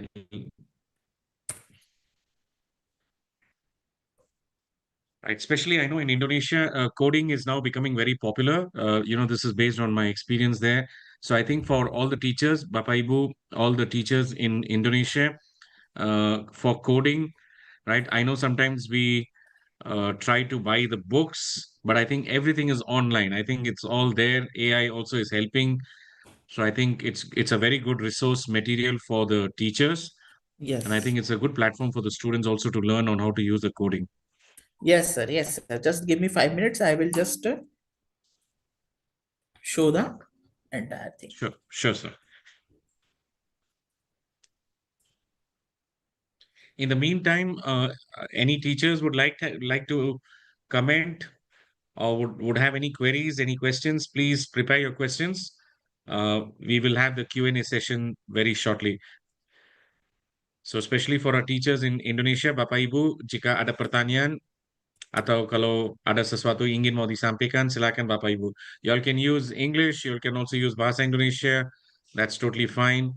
Our main objective is that we need the communication, we need the sharing, and the learning session to continue moving forward. Due to which we have also created one WhatsApp group to all the teachers. Please feel free to join the group so that we will continue to share uh, materials of learning to each one of y'all, and we can learn together and improve together. Now you can see that firstly, we can bifurcate according to the grades 2 to 12 grades. Okay. The whole curriculum will be there for the Minecraft tutorials. The whole curriculum is there. You can just go to the activity.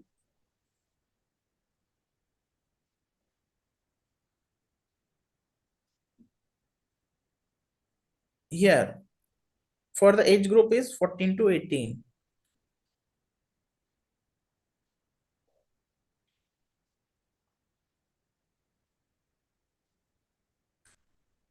So Now, even the application, sorry, just one question, sir. I mean, you mentioned it was JavaScript and also you mentioned it was C++. If yes. in case someone would like to learn Python or some other application, is that also possible on this or it's not? Sir, actually it is a Facebook based. So Facebook will use the Java scripting in C++. For the Python, I am just discovering another type of the tools that it is beneficial for them. But basically it's covered only the C++ and the Java scripting. Okay, okay. So basically this is for JavaScript and for C++. Yes, sir. Okay.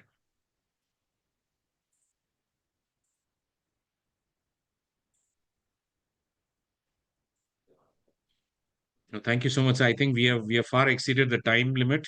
I think we were supposed to have the session only for 1 hour, but I think this has gone on much more. But thank you, sir. Really, thank you for your willingness to spend your time and share with all of us, sir. Really appreciate that. Okay. Is there any questions, sir, regarding? Okay, right. Okay, so now we come to the Q&A session. So I think a lot of information we got, right? I think all the teachers, we all will agree that we just didn't learn the theory, but I think we learned a lot of practical aspect, which is very important, right?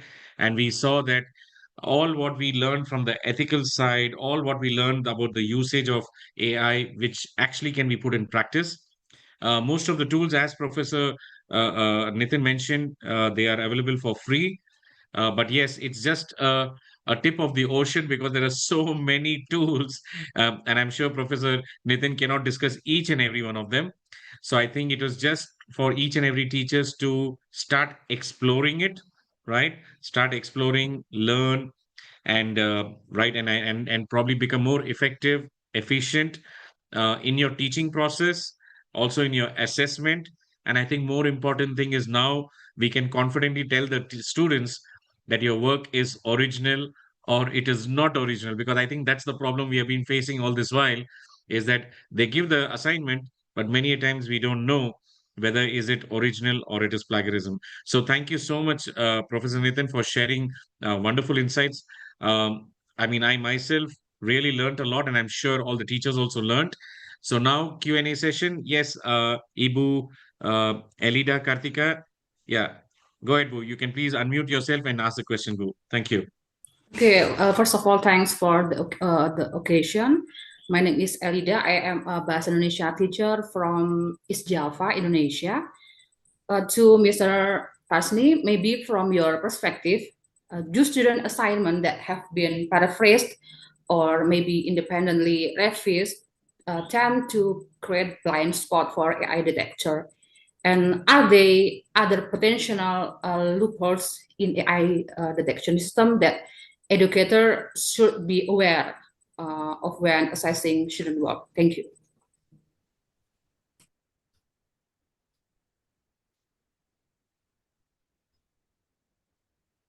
Sorry, can you pardon, please? I am not getting you properly. Okay.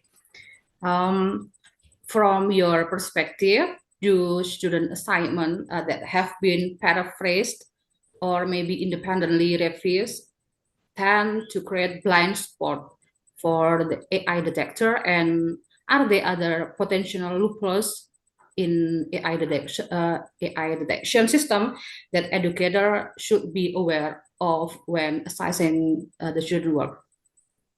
Oh, actually, yeah. The main thing is there is a and loopholes in the paraphrasers and the humanizers are there. So the educationist is not easily grasp that whether it's 100% flag or not. But whenever you just check it, so the loopholes are always in the technologies. As we know that n number of tools are also available, right? I just discussed one tool that is stealthwriter.ai. So the student will also know about it. So when they plagiarized it, they just put the content still.ai will completely remove the AI content over there. And whenever you test it, it is says 100% human written. So there is a loophole. There is a we can say the battle between the GAN methods, one discriminator and one identifier. If the identifier is far good, so it can easily identify the chat it's find out the chat gpt and whether all the things. If the discriminator is good, so we can't find identified that it is a LLM based or it's a human written. So the vast discussion will be going on there, that if the technology is good for the students and the teachers. This is the loophole. But for our sake, we can say that not 100% foolproof plan will be there. So might be you can use their own will and just identify that the student is good or not. Right. Thank you. Just to add on, Ibu, I think what Professor Nitin has mentioned was very true. If you see, actually, I think one of the presentation or one of the tools which we saw, I think it was mentioned there that it has a human interface. How much has been, what is the percentage of content it is written by human? What is the percentage of the content coming from AI? And I think the paraphrasing also will probably come out there. Yes, there are loopholes. It's not 100% foolproof part, but I think it's better than nothing. I think till Yes. now, what we have been doing is the students give the assignment, and generally, to be very honest, we ask the students, is this AI generated? And believe me, the answer will say, no, I have written it myself. I mean, generally, that would be the answer, right? But I think now, with what Professor Nitin has shared with us, we can just take one photograph of it, right? And I think we have mentioned the tools which Professor Nitin has mentioned. We can just upload it on that AI tools. And I think it will give us an answer whether it's 100% AI generated, or how much percentage is human written, or how much has been paraphrased in a certain way. At least we get a fair idea that, is it fully AI generated, or is there some kind of a paraphrasing or something. I think it would definitely help us, Ibu. Thank you, both of you. Yeah, thank you, Ibu. Thank you for your question. Okay, any other questions? I think there were some comments in the chat box. I think this is coming from it is from Ibu Hindri. Thank you so much, Professor. I am Hindri from East Java. Thank you, Ibu, for joining the webinar, and then also thank you for being a part of today's session. Okay, my hope is there are many applications for young, leaner, which are easy to access. Ibu, I believe what Professor Nitin just mentioned is that, just with that Magic School AI, I think there are more than 100 or 1,000, Professor, sorry, there were, 150 plus tools are there. yeah, 150 plus tools. And I think what Professor Nitin mentioned was only two or three, which I personally believe that itself is very effective. But I think to be more effective, I think we really need to spend some time. And I think we have a good assignment or a good reference from Professor Nitin, rather than looking at reels, looking at YouTube reels, or YouTube or Instagram reels. I think now we can go through AI to equip ourselves to learn and probably use more and more tools. So I think yes, there are many tools available, but I think this is just the first webinar what we had. We will definitely have more webinars depending upon the needs and the requirements of the teachers. Right. Okay. So thank you, Ibu Hindri from Surabaya. Thank you. Any other questions? Anyone? Any questions? Any comments? Is Mr. Michael here? Mr. Michael from Zionzin School. Are you there, sir? By any chance, is he there? Or anyone else would like to comment? I can see Mr. Simon is actually he's on the camera right from the start. So thank you so much, Mr. Simon. Thank you for actively participating in the event. Any comments, sir? Anything you'd like to share your views or comment, Mr. Simon, if you don't mind? You could please unmute yourself and please share your views, sir, please. So you're on mute. Sorry, you're on mute. Can you unmute yourself, sir, please? We are not able to hear you, sir. I think you're on mute. You need to unmute yourself. Yeah. Yes. Thank you for the session. Actually, I don't have any questions to ask, but I'm thankful for the session that I've just joined in and for the valuable insights that I've learned. Thank you, Professor, for that opportunity given. Thank you. Thank you so much, Mr. Simon. Thanks a lot for joining the event and also actively participating. I really appreciate that. Thank you so much. Thank you. Okay, any other questions? Yeah, we probably have a couple of minutes left. I think we have far exceeded the time limit actually, but thank you, Professor Nitin, for your willingness to spend time with us and share your knowledge about AI in education, which is very helpful. Thank you, sir. Thank you.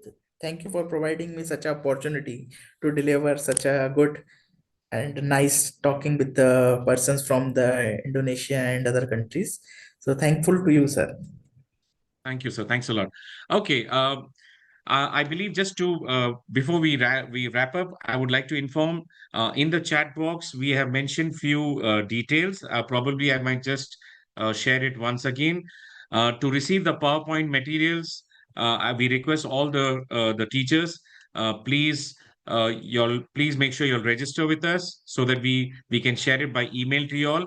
And also, if any teachers would like to have a webinar as such on a particular topic. It can be on AI, it can be on anything, it can be related to physics, chemistry, mathematics, or any topic, right? Because our objective is to enhance education links between India and also Indonesia, Timor-Leste, and PNG, because that's where we are looking for. So please feel free to let us know, and we'll be very happy to do that.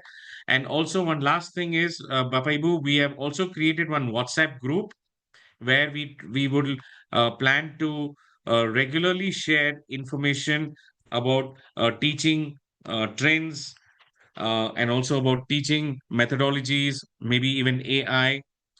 So please feel free to join us, and we'll be very happy to share and learn from each other. Right. So before we end the session, maybe let's have a photo documentation. So may I request all the participants to please activate your cameras so that we can take a group photograph for the documentation. So may I request all the participants, Professor Nitin, also please, if you don't mind, sir, can you please activate your Yeah, yeah. camera? Yes, sir. Right. And all the other participants who have joined us today, thank you for your time. Thank you for your participation. Can we request you all to please activate your cameras? Just a minute, sir.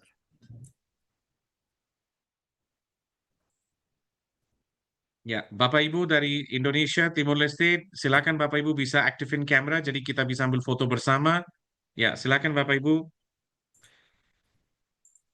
Yeah, there is one comment from Mr. Louis Neo from Zion Z School. Thank you, Professor Vashni, for the presentation. Thank you.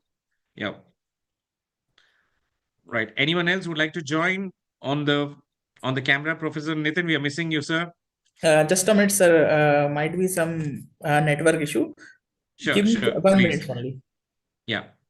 So I request all the other teachers, please join us quickly so that we can take a group photograph, and we'll definitely share it in the WhatsApp group. This is the first of the webinar, Bapak Ibu. This is the first time we have done this, and we'll definitely continue to do more and more. Yeah, it can be on different topics. It can be on AI. It can be on any academic topic.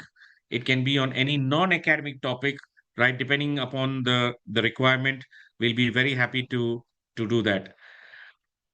Right. Yeah, let's wait for Professor Nitin to join, and then we can start off. Right.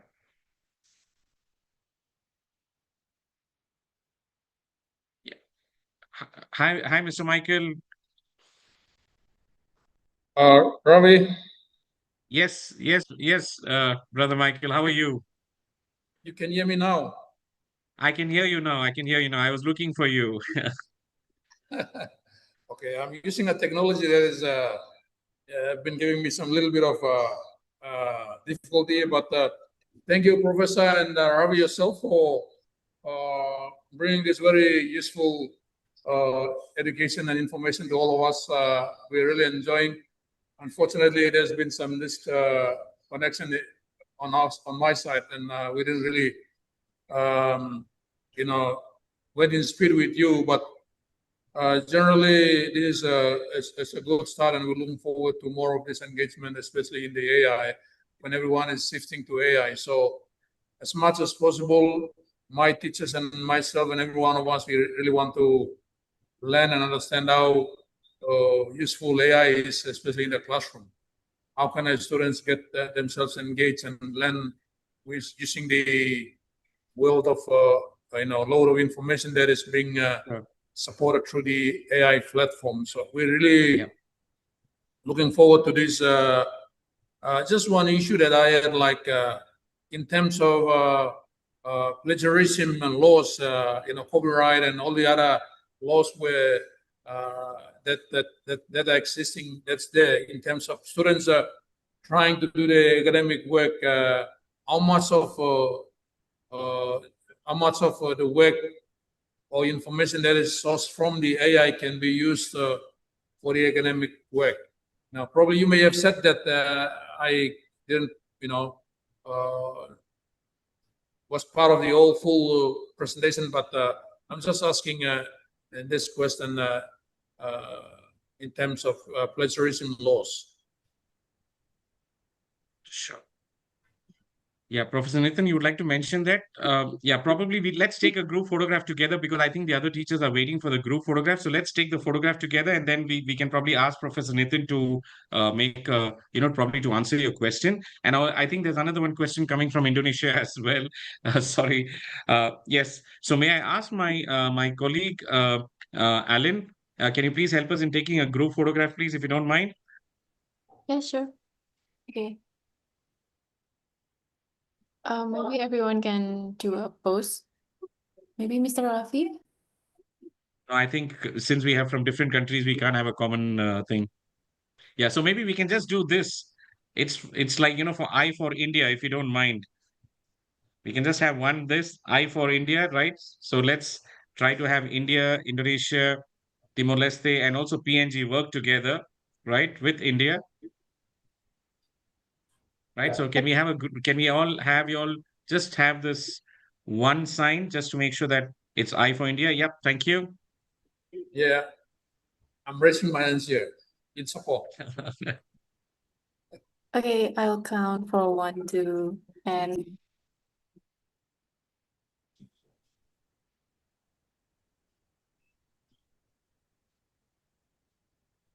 okay, and for slide 2, 1, 2, 3. Okay, done. Right, thank you. Thanks a lot. Right. Sorry, there are a couple of questions, so I think we'll just answer them. So once again, thank you for all the participants for really being with us. We really appreciate with you all, and we'll definitely continue this uh, the series of webinar with the objective to share knowledge, to share information, to learn from each other. Right. So thank you, everyone. Thank you for your active participation. We really appreciate that. Professor Nitin, I think there was a query from Mr. Michael. Yes. You know, so how ethical it is, like, so all the data which is there, is it ethical or is it non-ethical using those assignments or those content? Any comment on that, Professor Nitin? Yeah, actually, the main thing is that whenever you use the AI ethically, so all the things will become ethical. Or the Elon Musk will also say some quotes that if you use the AI ethically, all things are very good and in under control. Whenever you misuse the AI technology, like the student will misuse the technology, what they do, they just write the assignments from the chat GPT. This is not ethically correct. In India, the IITs will start the prompt engineering. And what they do, they just open the chat GPT and says, now this is the paper and you should prompt on the chat GPT and give the answer. But one thing is you should submit the prompt for their particular answers. So if you use the AI in the ethical way, you got and make the things far easier, far beneficial for you as well as for the students.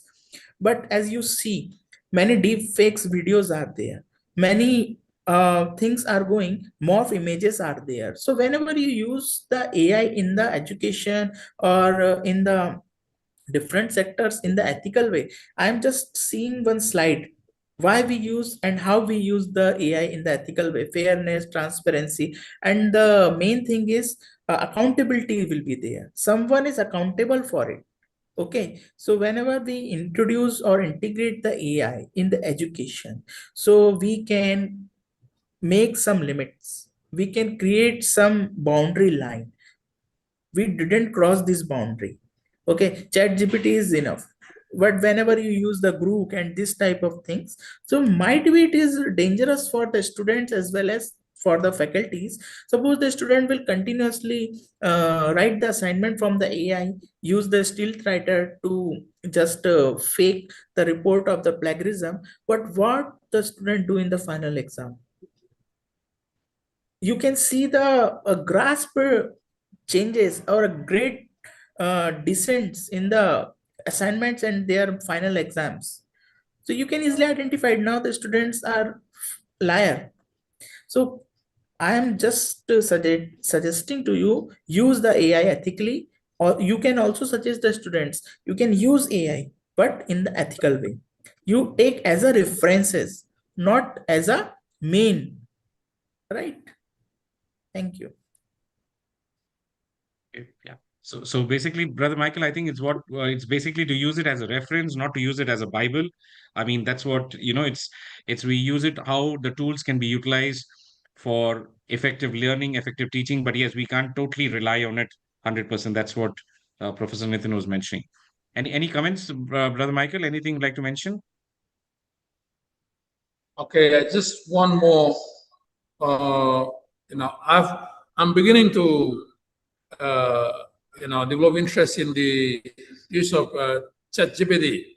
It is fun, and also it's a very good help these days. But I know there are also other AI programs that we can do to generate others, which ChatGPT has got certain limits too. So we would also love to be introduced to these different programs, like trying to, if I want to build a classroom, I want to I want an AI architecture to give me the design and the specs that I want for my classroom specifications, and also some other graphic designs that I want to do. So I'm more like interested to really understand the other components of the AI, which apart from ChatGPT, they can also provide for us, not in the business only, but also in the classroom, which our students can learn and educate themselves in this. As we progress, I believe we will be educated in this all, the complexities and the different programs attached with the AI. Yeah, Professor Nathan, anything you'd like to comment, Professor Nathan? Actually, I can't get her, sir. Get him. Yeah. No. Actually, what Mr. Michael was mentioning is that other than ChatGPT, there are many other tools, right? So which use for which can be used. I think everyone uses ChatGPT, but I think there are many other. I think there is Gemini, there's DeepSeek, and there are many other AI tools. I think AI is like an ocean. We are Yes. just trying to really understand what is AI.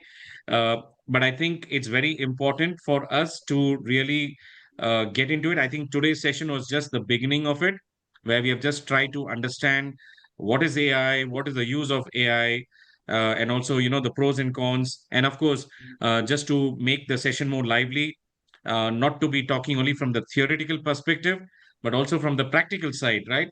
So I think that's where Professor Nathan shared his views, shared his knowledge on some of the tools.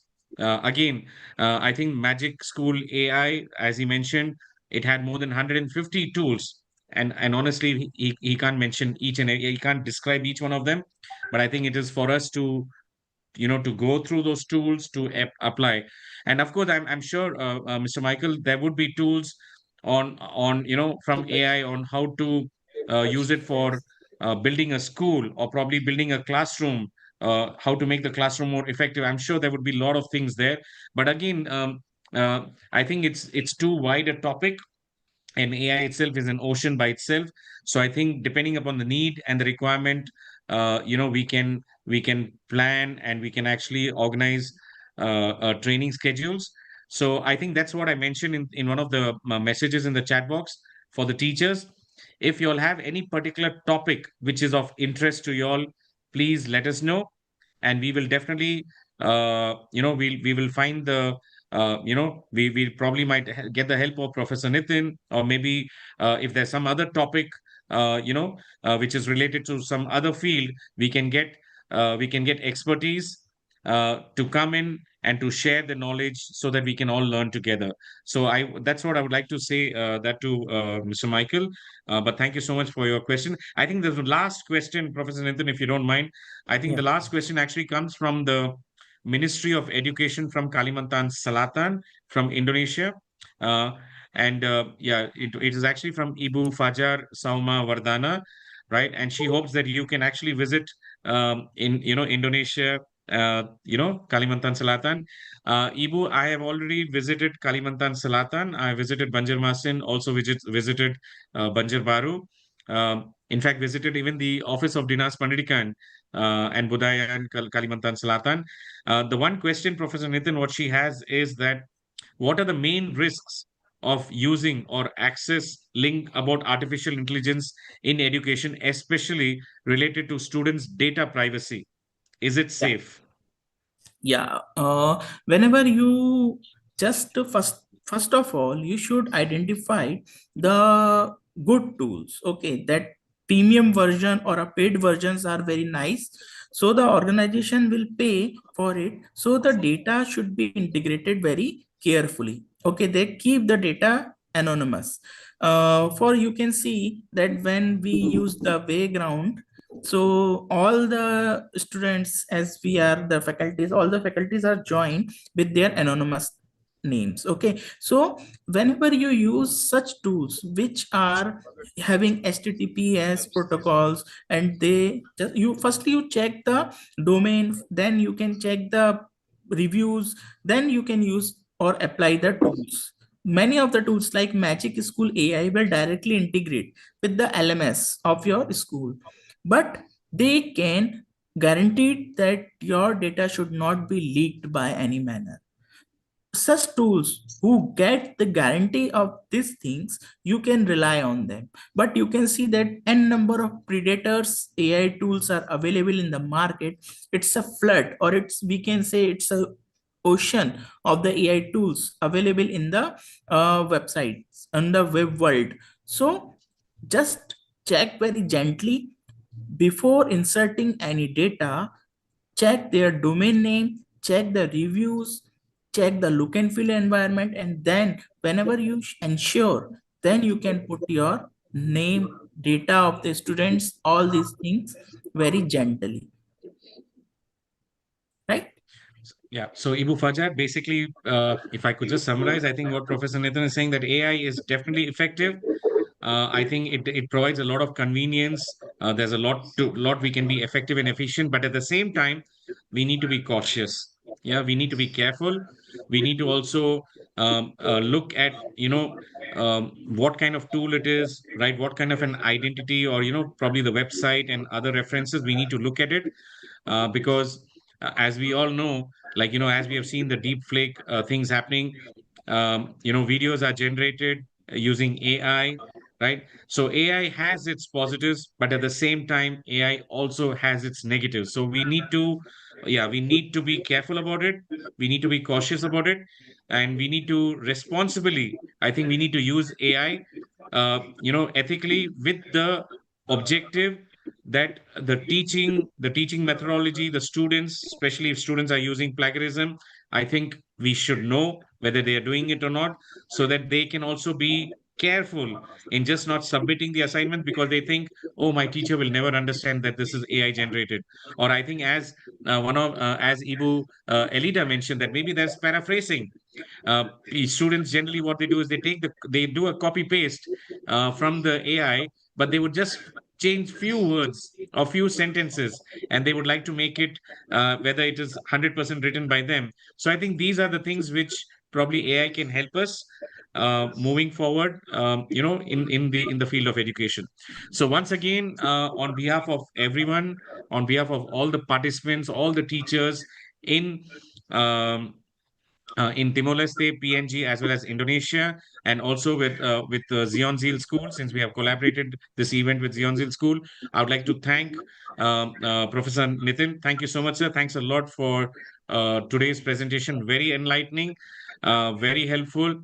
But I think the next thing what all the participants would like to say is that this is just the beginning. I think we would probably need another more sessions, probably with some more perspectives, with some more insights, where we can learn more and we can be more effective and we can be more smarter, especially from our students, because I think as a teacher we need to really outsmart our students. I think that's one thing which we need to do, especially in using the technology. So thank you, everyone. Please take care.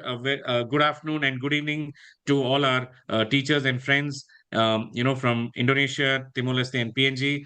Have a good and blessed weekend, everyone. Thank you. Thank you, Professor Nathan. Thank you so much, sir. Thanks a lot. Thank you, sir.